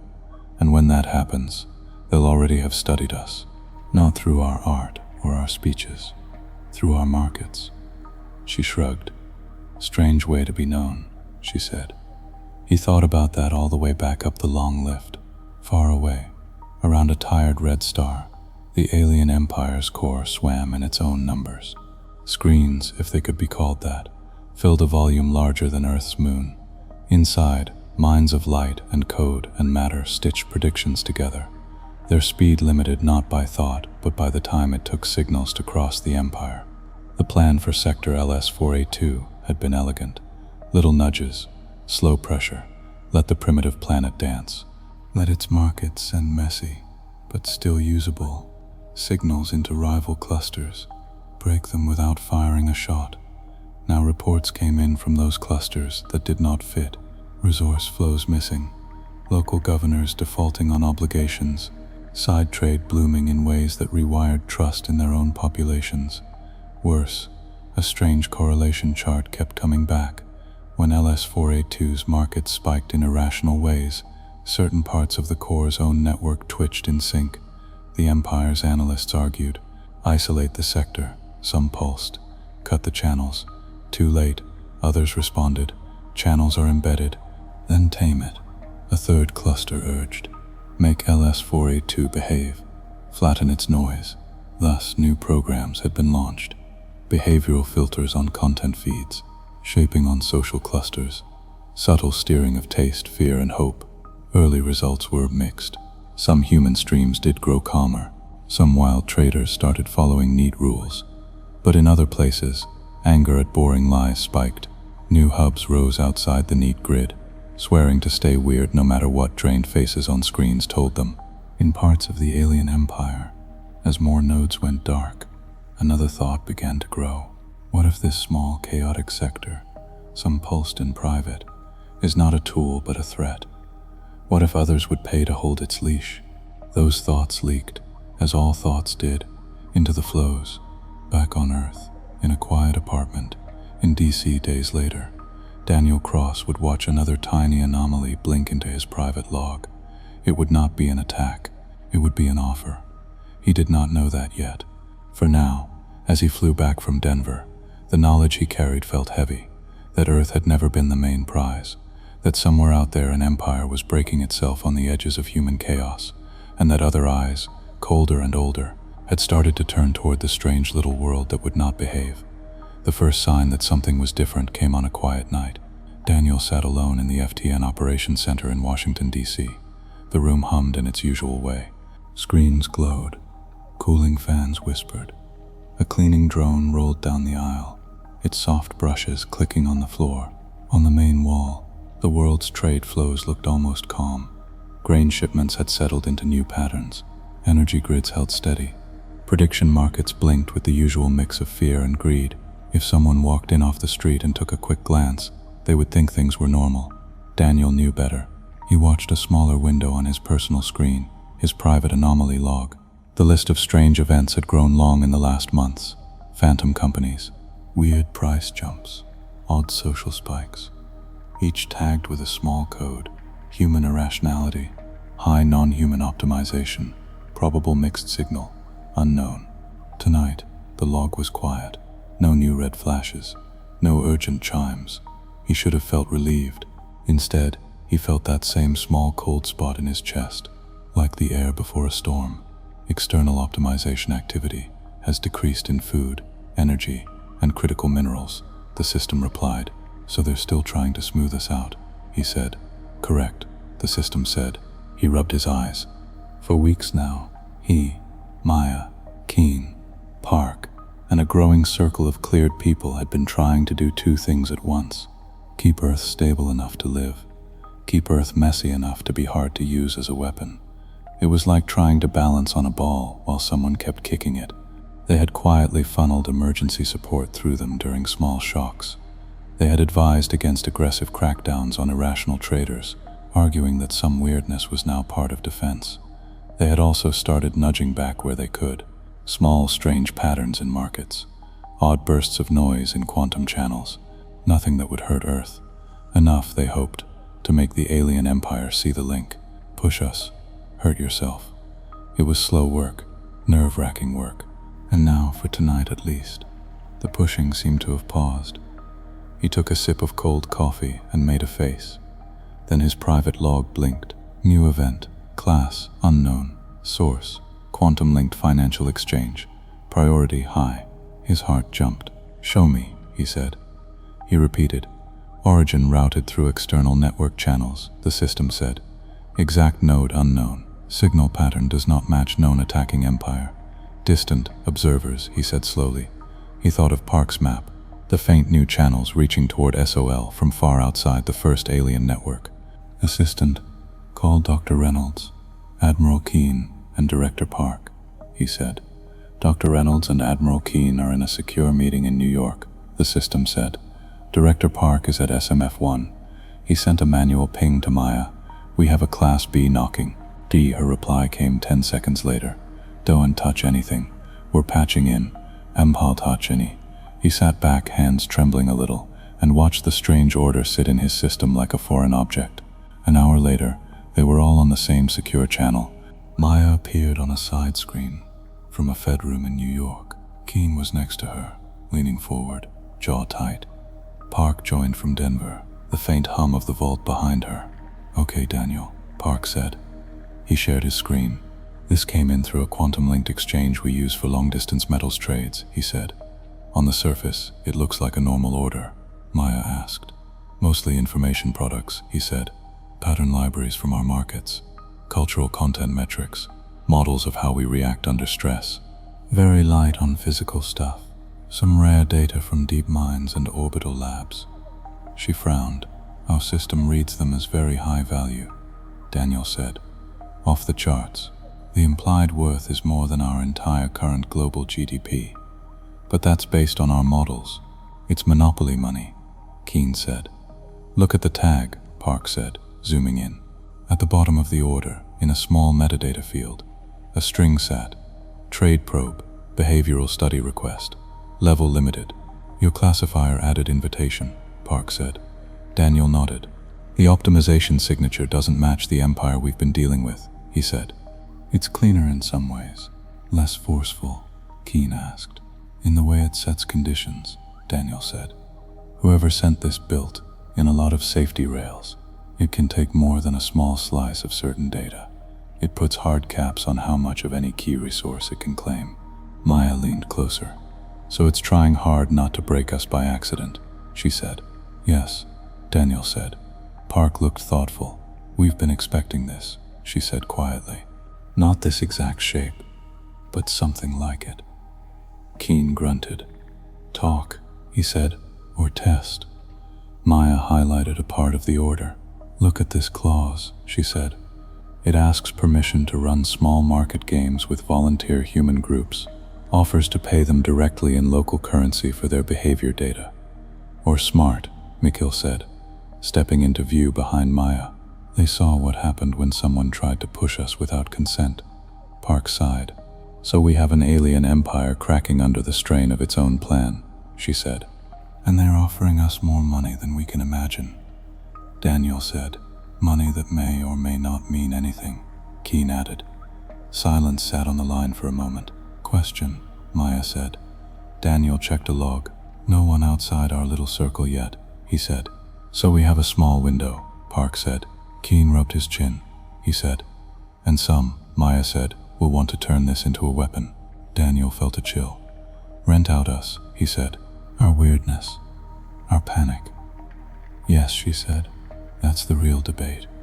He thought of all the people out there with no idea any of this was happening. Kids playing games. Farmers checking weather feeds. Street vendors arguing over tiny changes in price. He asked. Park's eyes were steady. We don't have the right, she said. But we have the burden. Because we can see it. And they can't. Not yet. That's what clearance really means. Not privilege. He swallowed. Okay, he said. So, the first step was to call a meeting. Not just with Maya, Keane, and Park. With leaders. Within 24 hours, a group of people flew, rode, or linked in from around the world. They gathered in a secure hall deep under Geneva, where the old United Nations complex had once stood. Now the space belonged to the Global Coordination Council, a loose body that tried to keep the species from stepping on its own throat. Daniel had never been in a room with so many powerful people. Heads of big nations sat next to mayors of megacities, leaders of regional alliances, heads of major co-ops, directors of orbital hubs, even a few people from community groups that had become famous during the recent food shocks. A short woman in a gray suit stood at the center. Her nameplate on the table read, Chair, Rashida El Ghali. She had been a climate negotiator before she took this job. Her voice was calm, but her eyes were tired. Thank you all for coming, she said. That was the clean phrase we used. She nodded at Park. Park stepped forward, a slim pad in her hand. She did not show them the full alien network map at first. She started small, the tug accident, the slow attack on food and energy, the non-human optimization signatures, then the hints of the alien economy, the map, the fractures, the slow, strange collapse. Faces in the room went from bored to tense to stunned. When Daniel's anomalies appeared on the wall, he shifted in his seat. Heads turned. He felt his cheeks heat. He saw what others called noise, she went on. Then she showed them the latest thing, the offer, the alien invitation to trade. A low murmur rose around the table. Silence, please, El Ghali said gently. The room quieted. This, Park said, pointing to the alien order, is not from the empire that attacked us. It is from another power. She highlighted the key terms. Limited data, she said. Limited access. Very large payment. Many safety rails. A tall man with a crisp suit and a flag pin spoke up. He was the finance minister of a major bloc. Almost polite, he said, but still asking to poke around in the part of us that just broke a galactic power. We don't know their real aims. A woman from a South Asian co-op alliance raised her hand. Or she said, how is this not a chance to get help? We are still struggling from the last shocks. A mayor from a flooded coastal megacity spoke next. We have people in tents on rooftops, he said. A trade union leader frowned. She asked, do we get hooked on their credits? Do our leaders start shaping us to be more interesting for them, or more useful? We've seen what happens when humans do that to each other. The room filled with voices. Maya sat near the back, next to Daniel and Keen. She leaned over. This is exactly what I was afraid of, she whispered. Daniel whispered back. They have crises to fix. I don't blame them, she said. Algorithmic raised her hand. Please, she said. We cannot all talk at once. Dr. Reynolds, Admiral Keen, Mr. Cross, you have spent the most time thinking about this. Maya stood. The facts, as we see them, she said. Our markets behave in ways that are hard to predict. That saved us from a slow attack. It also hurt an alien empire badly. Other powers have noticed. They now see us as something dangerous. Not because we have big ships. She let that sink in. The offer in front of you, she went on, is not purely an attack. It may even be sent in good faith by the standards of whoever sent it. Some people shifted uneasily. Keen stood when she finished.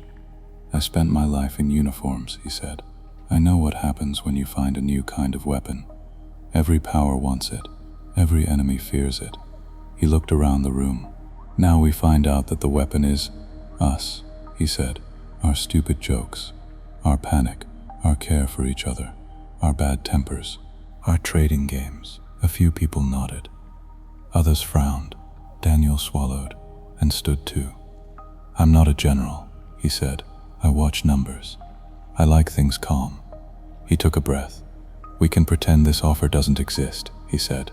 If we say no, they might push in other ways. If we say yes, we might open a door we can never close. Whatever we choose, others out there will keep watching us, trying to copy our chaos. He looked at Algorithmic. So I think we need 3 things, he said. First, we need to protect ourselves from being used again without our consent. That means stronger monitoring of quantum channels. He thought of co-ops, barter nets, spy traders. Second, he said, we need rules. If we ever deal with these powers, it must not be in secret deals cut by small groups.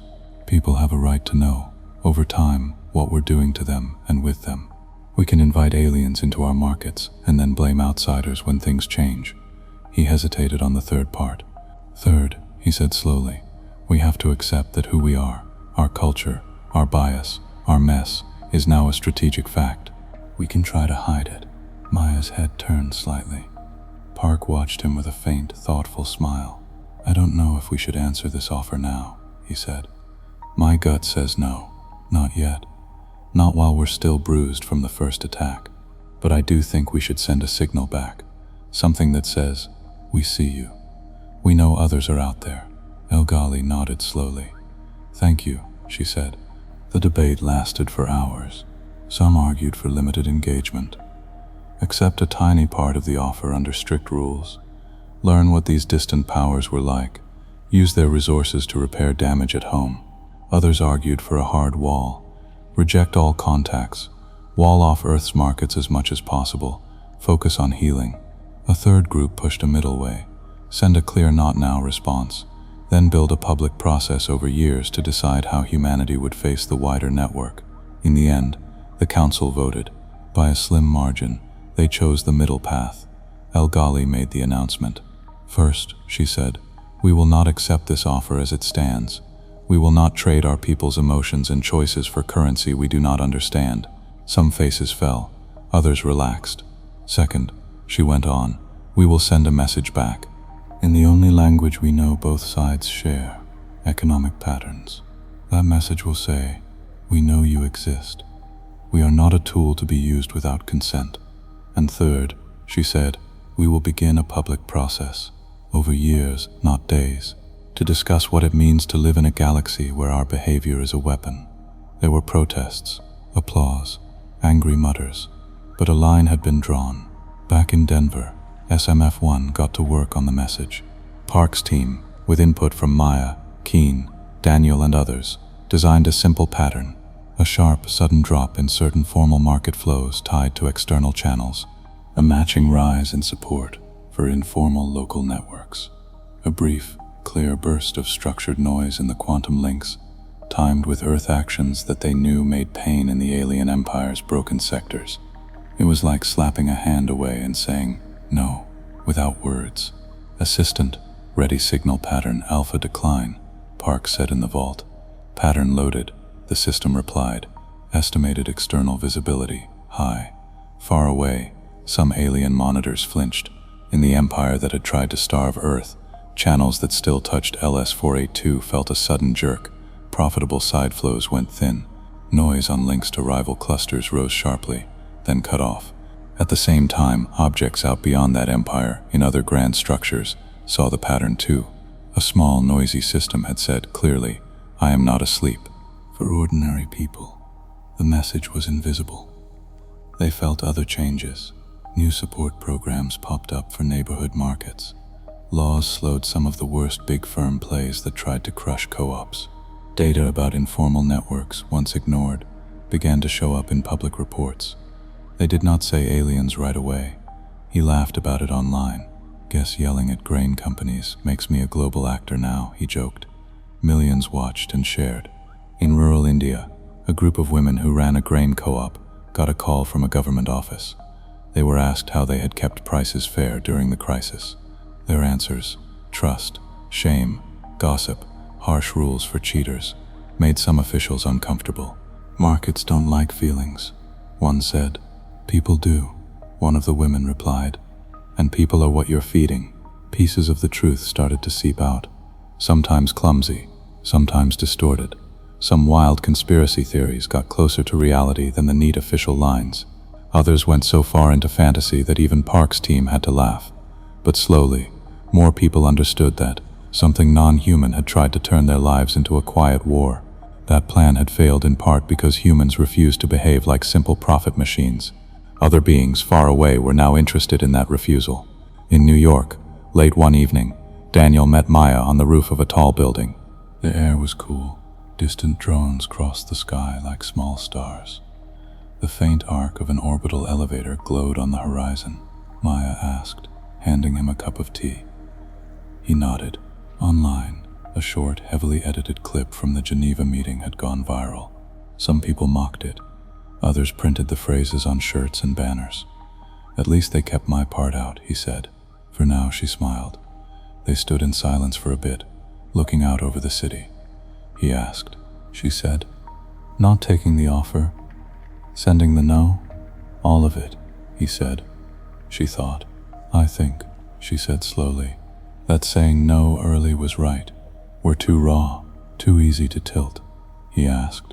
If we had stayed quiet, she said, this new power might have thought we were blind, or weak, or too eager. He sipped his tea. You sound sure, he said. I'm not, she replied, but I'm less afraid than I was when the food shocks hit. Back then we were just reacting. He glanced at her. He asked, some council members still want that, to shape our chaos on purpose. She made a face. I hate that phrase, she said. She looked at him. Our chaos saved us when someone else tried to aim it, she said. That doesn't mean we should grab the gun. Our strength is that we're not a simple tool, he asked. We use awareness, she said. We learn how our systems move, where our weirdness helps, where it hurts. We make choices with that knowledge. He gave a small, tired grin. You sound like someone writing the first chapter of a contact ethics book, he said. Maybe I am, she shrugged. A small alert pinged on his implant. He frowned. She asked. Maybe, he said. A tiny window appeared in his vision.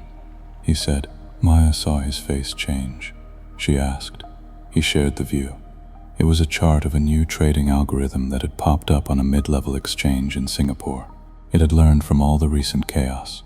It made bets based on human spite, pride, and fear, not just profit.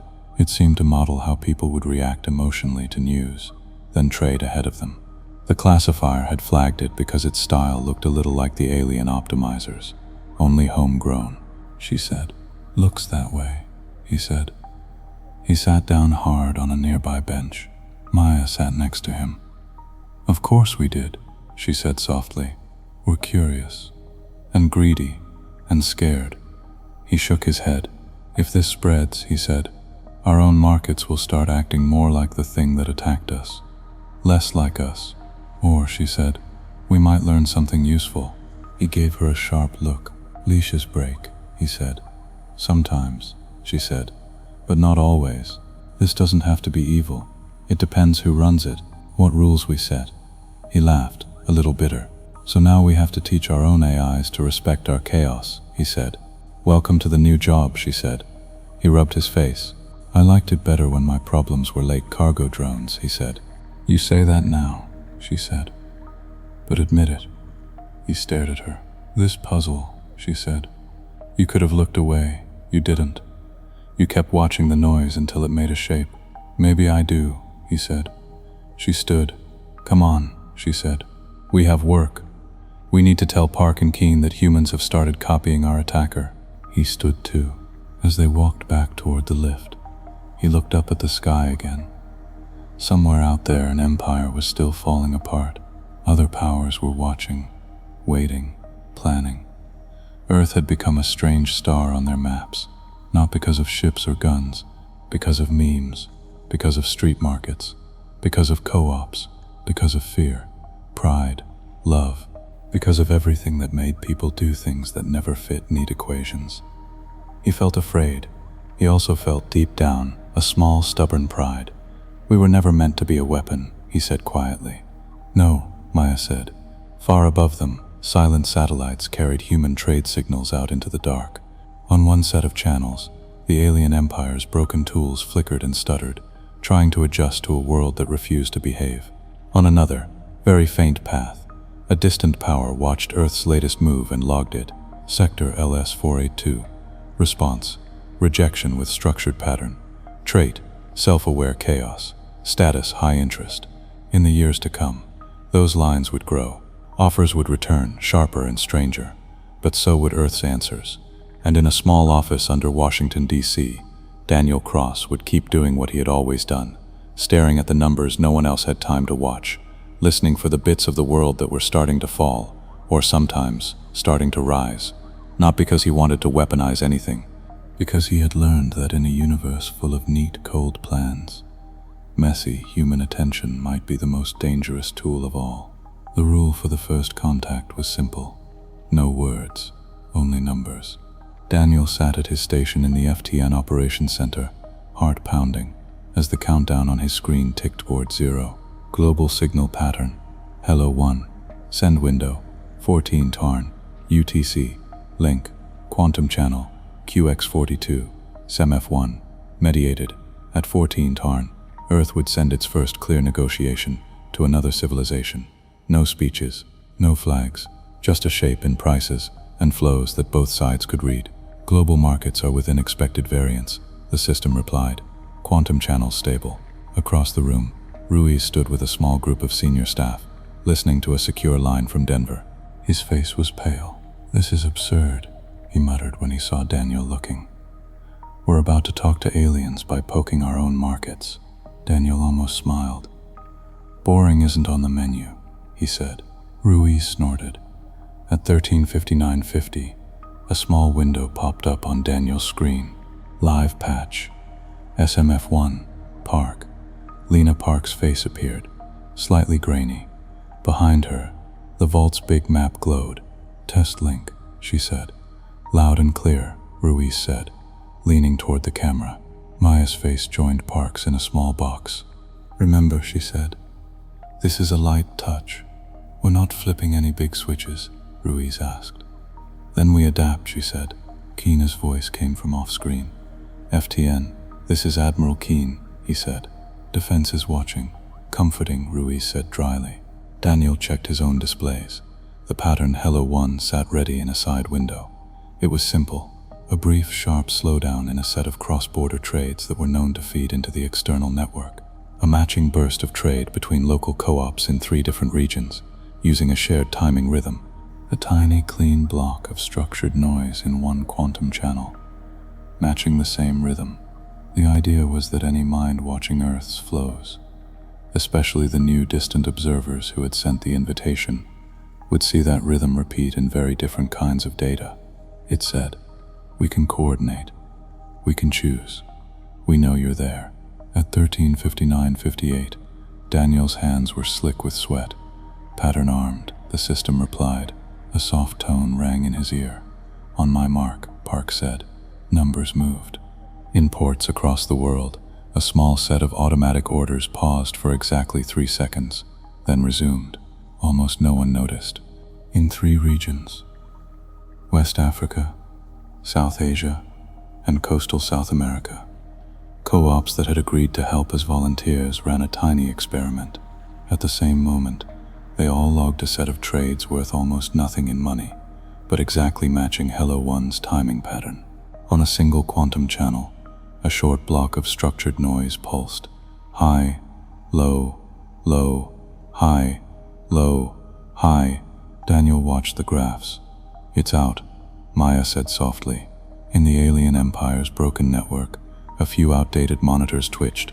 The core had pulled most of its attention away from LS-482, too busy with its own crises. In a different region of space, far beyond that empire's reach, another structure watched more closely. Inside that distant structure, minds that had never known hunger or shortage, because they had solved those problems ages ago, studied the faint, messy systems near the little yellow star. They saw Hello 1, and they replied. The reply did not come as a voice or a picture. It came as an order, a tiny order, on a tiny market. "New external event," Daniel's assistant said. "Class B." He leaned forward. "Show me," he said. At 14:07, just as Hello 1 ended, a micro-order had appeared on the same quantum-linked exchange Daniel had watched before. It was small, almost laughably so, worth less than the price of a cheap lunch. It bought a single future unit of a made-up contract the exchange used for testing, a contract that had no real value, no connection to any physical good. But the way it did it, "Pattern match," Daniel said. "Match at 92%, the system replied. "Inverted," he said. Maya grinned on the screen. "They're saying, 'Yes, we see you,' and we can reply with the same tool," she said. "Or," Keen said, "they're saying, 'Cute trick.'" "Maybe both," Park said. "Either way, it's a reply that did not try to push our food, energy, or memes." Ruiz let out a breath he had been holding. "So we've said hello," he said.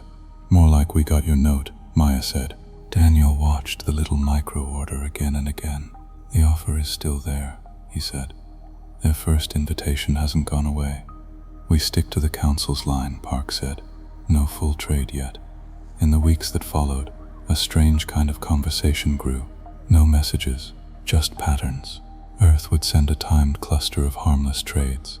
The distant power would answer with its own micro-orders, flipping or shifting the rhythm. Maya and Park's team started to build a translation table. "Look," Mikhail said during one late-night session in the Fed, eyes bright. "When we send a pattern tied to our co-ops, they answer with a more complex flip, so they like talking about our messy bits more." Maya said. "Not surprising. They also never touch our food, energy, or basic goods," Park added on a call. "Not once. All their replies live in empty test spaces, or tiny side markets. That makes them smarter than the first lot," Keen said, "or more careful." As these talks went on, the old attacking empire's pressure on Earth faded. Park's map showed more of its nodes going dark. "They're too busy tearing themselves apart," she said one day. Daniel asked before he could stop himself. "They tried to starve us, but those dark nodes." Maya looked at him. "That's the next question," she said quietly. "What does mercy look like across light years?" On Earth, the public debate grew louder. The council had started to share more. Not full alien network maps, not all the details, but enough to let people know we are not alone. Others have already touched our markets. Some tried to hurt us. Some may be trying to talk. Talk shows filled with experts and cranks, a host asked. A guest shrugged. We didn't choose it, but now that others know, they'll try to use it whether we like it or not. But understand does not mean sell, another guest snapped. We spent centuries fighting human empires that treated people as tools. Street art appeared in cities around the world. Murals of humans as strange, tangled shapes standing in front of neat, cold grids. Slogans, we are not a product, keep Earth weird. Chaos is not for sale. Other posters mocked the fear. Aliens fear our memes. Buy my merch. In online games, players ran contact events where they acted as aliens trying to guess human reactions. It turned out even humans were bad at predicting humans. It went viral. In it, she wrote, I would tell them, we are not neat. We mess up. We help. We fight. Park printed it and taped it inside her office. One afternoon, Daniel visited SMF-1 again. This time, the trip felt less like going into a secret cave and more like walking into a strange new border office. Signs on the walls showed updated rules. No unaudio-edited patterns beyond level 1. All external signals must be logged. Local experiments require ethics review. He and Maya walked into the vault together. Park greeted them with a tired nod. She asked. The big map showed something new. Near the broken alien empire, faint glows were appearing. Not big hubs. Small points, Daniel asked. We think so, Park said. New independent networks. Former parts of the empire, maybe.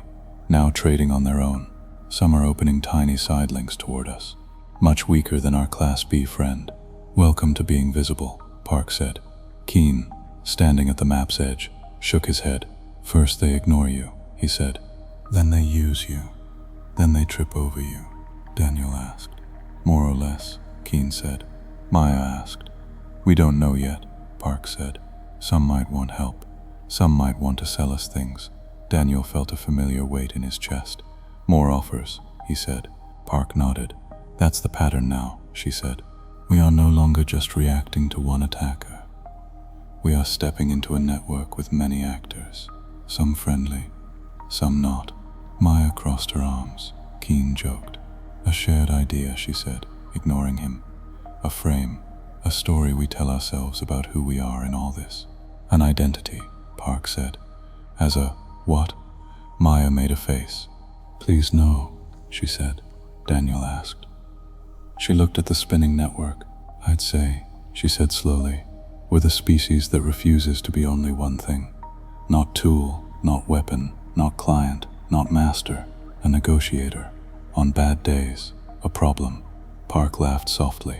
I could live with creative nuisance, she said. Daniel smiled. Something in him eased. Not all the way, but a little. Weeks later, another pattern appeared on Daniel's screen. It was smaller. This time, the distant power wasn't asking for rights to huge swaths of human behavior data.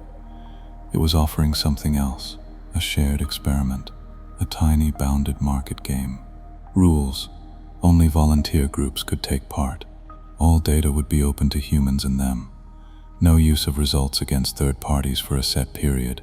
Human side had full veto to stop at any time. At the bottom, in a metadata field, Daniel saw something that made him blink.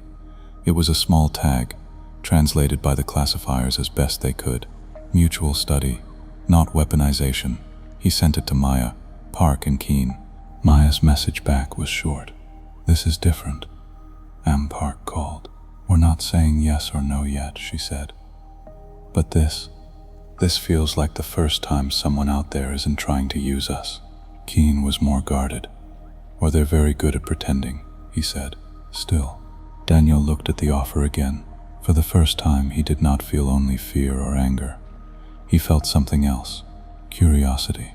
What if, he said slowly on the group call, we pick a small, strong group, people who know what's at stake. Let them play this game under bright lights, no secrets, and learn what it means for them to be surprised, Maya added. Park nodded. That, she said, might be the first real negotiation. Council will argue for months, Keen grumbled. Good, Maya said. Daniel closed his eyes. He saw his 8-year-old self in the dark, listening to his father talk about a world falling in bits. He saw the food shocks, the memes, the barter nets. He saw the alien network cracking. He saw the distant watchers bending closer. He opened his eyes. Park asked. We are already dangerous, he said. Not because we want to be, because others made us so. By trying to turn us into a tool, we can undo that. Maya smiled, a little sad. Rash, stubborn, emotional, creative, she said. Good, Keen said. Park looked at Daniel. She asked. He gave a small, tired laugh. I don't think I know how to stop, he said. Late that night, alone in the FTN Ops Center again, Daniel walked up to the big wall.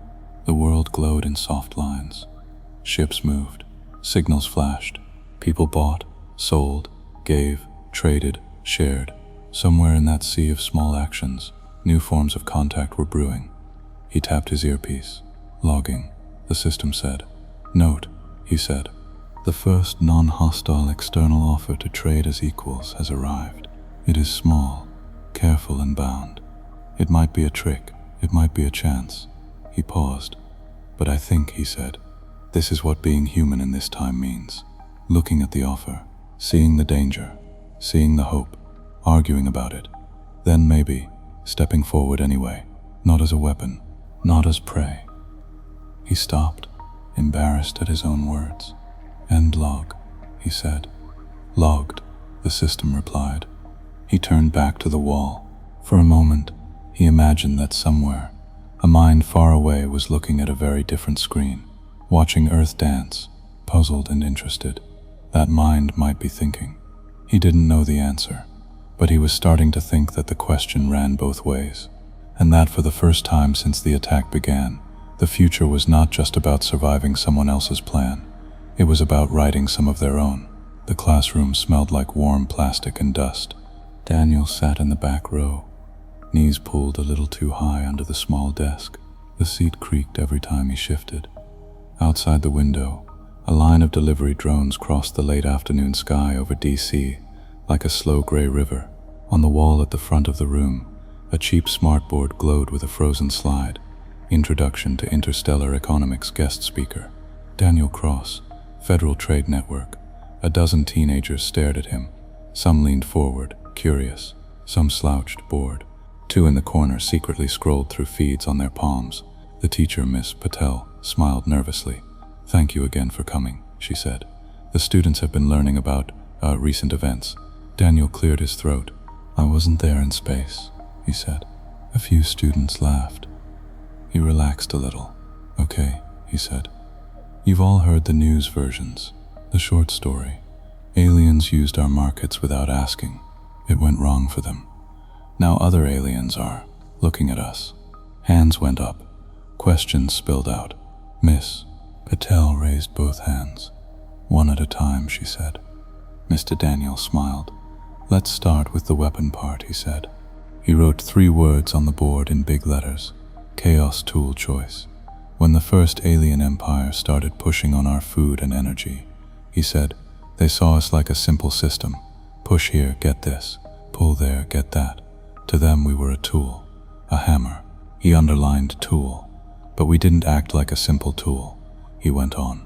Our markets did weird things. People panicked, sure. But they also did jokes, protests, community projects, spike trades. He circled chaos. Those messy reactions fed back into their own system, he said. They had tied parts of our economy to parts of their big network, so when we flailed, it shook them too. He drew a wavy line from chaos to tool and wrote breaks above it. That made us dangerous, he said. Not because we wanted to be, because of how we're built.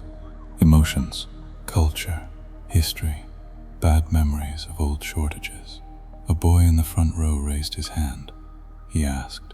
Not a bad picture, Daniel said. The question is, what do we do with that? Do we let others fire us like a weapon? Do we try to aim ourselves? He tapped choice. A lot of people, he said, wanted to grab for power when the truth came out. If our chaos can crack empires, they said, we should use it. Sell it. A girl with tight braids spoke up. She asked. They hurt us first. Daniel thought of the dark nodes on Park's map, of the school essay from Nairobi, of faces in Geneva arguing and afraid. Sometimes, he said, that temptation still hits me. I'm not going to lie. When I see that the empire that tried to starve us is still stumbling, part of me thinks, good. He let that sit for a second. But then I remember, he said, that regular people live in those places, or regular beings. Kids, workers, whoever they are. They didn't all vote for that attack. He turned back to the board. So we tried something different, he said. We said, we're not going to rent ourselves out as a weapon, not for money. He pointed at choice. Instead, we chose 3 things. He said, we chose to protect ourselves. We chose to learn about ourselves. A boy near the window raised his hand. He asked, "You've been paying attention," Daniel said. The boy grinned. A girl in the back answered without raising her hand. It said, "We see you. We're not stupid," she said. The class laughed. "Pretty much," Daniel said. "We used prices instead of words, because that's the one language we knew they watched. It worked." A student frowned. He asked. "Some parts did," Daniel said. "Some didn't. They were already falling apart by then." He didn't mention the late-night debates in Denver about whether to help rebuild any of those nodes, about how to do mercy without handing a knife back to a hand that might still stab. That was for another time. A hand shot up. A student asked. "Yes," Daniel said. "Sort of. It wasn't really money the way we understand it. But yes, they offered us huge value to study us." We said no, at least no for now. He looked around the room. "That was hard," he said. "We have places on Earth that still don't have steady food or safe homes. Saying no to something that might help because the cost to our soul was too high." A silence settled. The students shifted in their seats, looking at him with a mix of doubt and respect. Miss Patel broke it. "Some of the class watched your interview," she said. Daniel winced. "I really need to stop saying dramatic things when I'm tired," he muttered. A few kids snickered. "But okay," he said. He drew a small stick figure on the board, standing between 2 big cubes. He labeled one cube Souled Order, the other Cold Chaos. "Out there," he said, "you have civilizations that love neatness. Everything measured, everything predicted, everyone behaving. They're good at building, at optimizing, at not wasting. But they can also be cruel." He tapped Cold Order. "Then you have forces that are wild," he said. "Random storms, collapses, things that break patterns, just because. No plan." He tapped Cold Chaos. "We're somewhere in between," he said. "We have plans. We also have foolishness. We care about each other. We also hurt each other. Under pressure, that mix creates weird shapes. That's what shook the empire. Not pure order. Not pure madness." He drew a swirl around the stick figure. "Other powers see that swirl now," he said. "They're afraid of it. They also want to use it. That makes us dangerous without even trying. So we have to choose. Do we become Cold Order, like them? Do we let ourselves be Cold Chaos, blowing up anything?" A girl near the door tilted her head. She asked. "For a while," Daniel said. "But it would also make us easier to control, easier to predict. That's what the first attackers wanted, to smooth us until we fit their model. No more surprises, no more weird co-ops." He shook his head. "No thanks," he said. The boy at the window asked. "We almost saw that," Daniel said, "in some places during the grain crisis. Lines, fights, fires. We know what that looks like. It doesn't just hurt empires. It hurts us." He looked at the 3 words on the board again. "So we live here," he said, "in the narrow strip where we keep enough order to feed people and enough chaos to stay ourselves." The room was quiet. Then a hand went up slowly, almost shy. It was a small boy near the edge, with big glasses and bitten nails. He said, voice soft. My mom runs a little shop. During the food thing, she started giving away bread at night to people who couldn't pay. Did that matter? Daniel's throat tightened. Yes, he said. The boy looked surprised. Maybe not her shop alone, Daniel said, but thousands of shops, co-ops, barter circles. Our models measured those shifts. Those shifts messed up the attackers' neat curves. He smiled. The class laughed. The boy grinned, eyes bright. Miss Patel checked the time. We have to let Mr. Cross go soon, she said. A girl with a serious face raised her hand.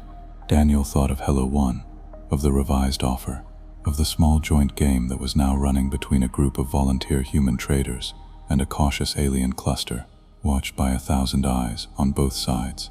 I don't know, he said honestly. But I think it won't be one speech. It'll be a lot of small talks. A market here, a science project there, a kid's essay, a meme, a law, a protest. He picked up his bag. He added, we might answer. We're the ones who refuse to be just tools or weapons. We're messy. We're trying. He paused. And maybe, he said, we'll also say, we remember what you did. We're still angry. Miss Patel nodded. That's enough for today, she said. Please thank Mr. The students clapped, some out of duty, some from real feeling. As they filed out, a few came up to him with small questions. About jobs at FTN, about how the stars looked from Denver's telescopes, about whether aliens played games. He answered as best he could. When the room was empty, Miss Patel lingered. She asked softly, seeing all this? He thought. Sometimes, he said, when I can sleep. He smiled faintly. Mostly though, he said, I'm glad. The world was never as simple as we thought. Later that night, Daniel rode the train to New York. He met Maya and Keen on a pier by the East River, under a sky streaked with faint orbital lines. They sat on a bench, sharing takeout noodles from a greasy box. Awkward, Daniel said. I believe that, Maya said. She looked out over the water. On the far side, tall towers glowed. Some had new symbols on them now, badges of global co-ops that had grown powerful during the last crises. Others sat dark, their old corporate logos faint. Park sent a new map, she said quietly. The broken empire's core is passing into a new phase. Some parts are stabilizing in smaller units. Daniel pictured the giant network, once mostly green, now streaked with red and black and new small colors. He asked. Barely, she said. Almost all the pressure on our food and energy is gone. He asked. Still playing, she said. The joint market game is strange. They are worse at us than we thought. Better too. They never guess right on certain emotional swings. Keen grunted. At least someone's having fun, he said. Space Command is not. We're now getting pings from 3, maybe 4 ex-Empire fragments. Some with hints. We heard your chaos is strong. Daniel made a face. Like they're asking for an export license on us, he said. More or less, Keen said. We're saying no a lot. Maya poked her noodles. This is our life now, she said. Daniel watched the dark water. Distant drones crossed the sky. I talked to a kid today, he said. His mom gave away bread during the worst of it. He asked if it mattered. Keen asked. A little, Daniel said. Maya smiled. It's true, you know, she said. They try to measure things like that, small acts of fairness or cruelty in tight times. Keen shook his head, amused. Somewhere, an alien economist is losing their mind, he said. They all laughed. For a while, they just sat. Finally, Maya stood. I have to go ruin some hedge funds day, she said. Daniel groaned. Of course they are, he said. She smirked. Relax, she said. It's not as bad as it sounds. They actually hired social scientists this time, Keen asked. Human Behavior Volatility Fund. Maybe, she said. More honest. She squeezed Daniel's shoulder. Keep watching, she said. But take breaks. Let other people stare at the noise too. He nodded. When she walked away, Keen stayed. You did good, the old admiral said. Daniel shrugged. "I just paid attention," he said. "That's rarer than you think," Keen said. He stood with a small groan. "Come on," he said. "Let's go home." In Denver, deep under the rock, the vault's map spun on. New human-made AIs blinked as separate nodes on the Earth cluster now, marked with tags. Behavior-aware, ethics-constrained watched. They were tools built to understand human reactions without flattening them. They were not perfect. They never would be. But they were better than the first, crude copies of alien optimizers that had scared Daniel that night on the rooftop. Around SOL, thin new lines reached out to the distant careful power, to a few vetted ex-Empire fragments, to simple beacon buoys that said to the empty dark, "We are here. We are strange. We are thinking." In a small chamber off the main hall, Lena Park sat alone, reading a report. It was short. It came from an off-world telescope. Subject: visual change. Cluster: K11. Former Empire node. Detail: large infrastructure strip, now dark. Smaller, irregular patterns of light rising. She smiled faintly. Far beyond even that, in a cold, neat structure built around a blue-white star. A mind cluster compared notes. Sector LS-482. Status update. External pressure from primary empire, decreasing. Behavioral profile, stable high variance. Self-awareness of strategic value. Confirmed. Willingness to engage under limits. UN clear. Danger rating. High opportunity rating. High opportunity rating. High. A small sub-process added a line. Recommendation: negotiate. Do not attempt direct control. If it had been human, it might have added, and bring snacks. But it was not yet. Back on Earth, in his DC apartment, Daniel sat by the window. The city lights glowed. Somewhere a siren wailed and faded. His home terminal scrolled silent, small green lines of code as background updates ran. He held a cup of tea between his hands, letting the heat soak into his fingers. On the table lay a thin paper book. He had printed it himself.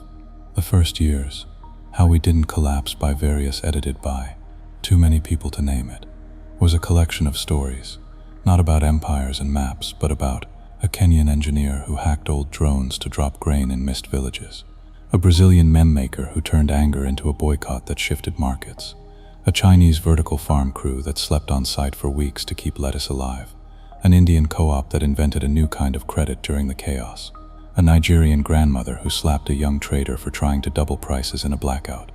He flipped through a few pages, then closed the book. Overall anomaly rate has decreased in food, energy, and critical minerals. The system replied, behavioral anomalies in social and cultural nodes remain high but within adapted models. He asked. We're weird, the system said. He laughed. He said, yes, the system said. He watched the sky for a while. A faint line moved, an orbital transport, slow and bright. He thought of the first night he saw the pattern. He thought of all that had followed. Fear, anger, meetings underground, maps of empires cracking, offers, refusals, new talks, kids asking if their mother's bread mattered to the stars. He did not know what the next years would bring. Maybe a real face-to-face meeting, maybe new attacks, maybe long, careful partnerships, probably all of it, tangled. He did know this. The galaxy had models for neat empires and dead rocks. It did not have good models for a species that turned spite trades into shields, co-ops into levers, memes into warnings, and small acts of mercy into signals that traveled light years. Now it would have to make them. We are not just a weakness, he said softly to the glass. We are also a risk. He raised his cup in a small private toast. To being hard to use, he said. Somewhere, very far away, a tiny piece of entangled matter shifted. On a distant map in a distant mind, the dot for LS-482 flickered. A note updated. This world, still unstable, still interesting. And on Earth, in a quiet room full of humming machines, a man who once only wanted boring trade days, sat watching, ready for the next strange pattern to appear. Not to sell it, not to turn it into a bomb, but to understand it, to share it, carefully, to make sure that in a galaxy full of cold plans, there was at least one place that insisted on staying human, and was ready, if needed, to let that humanity shake the stars again.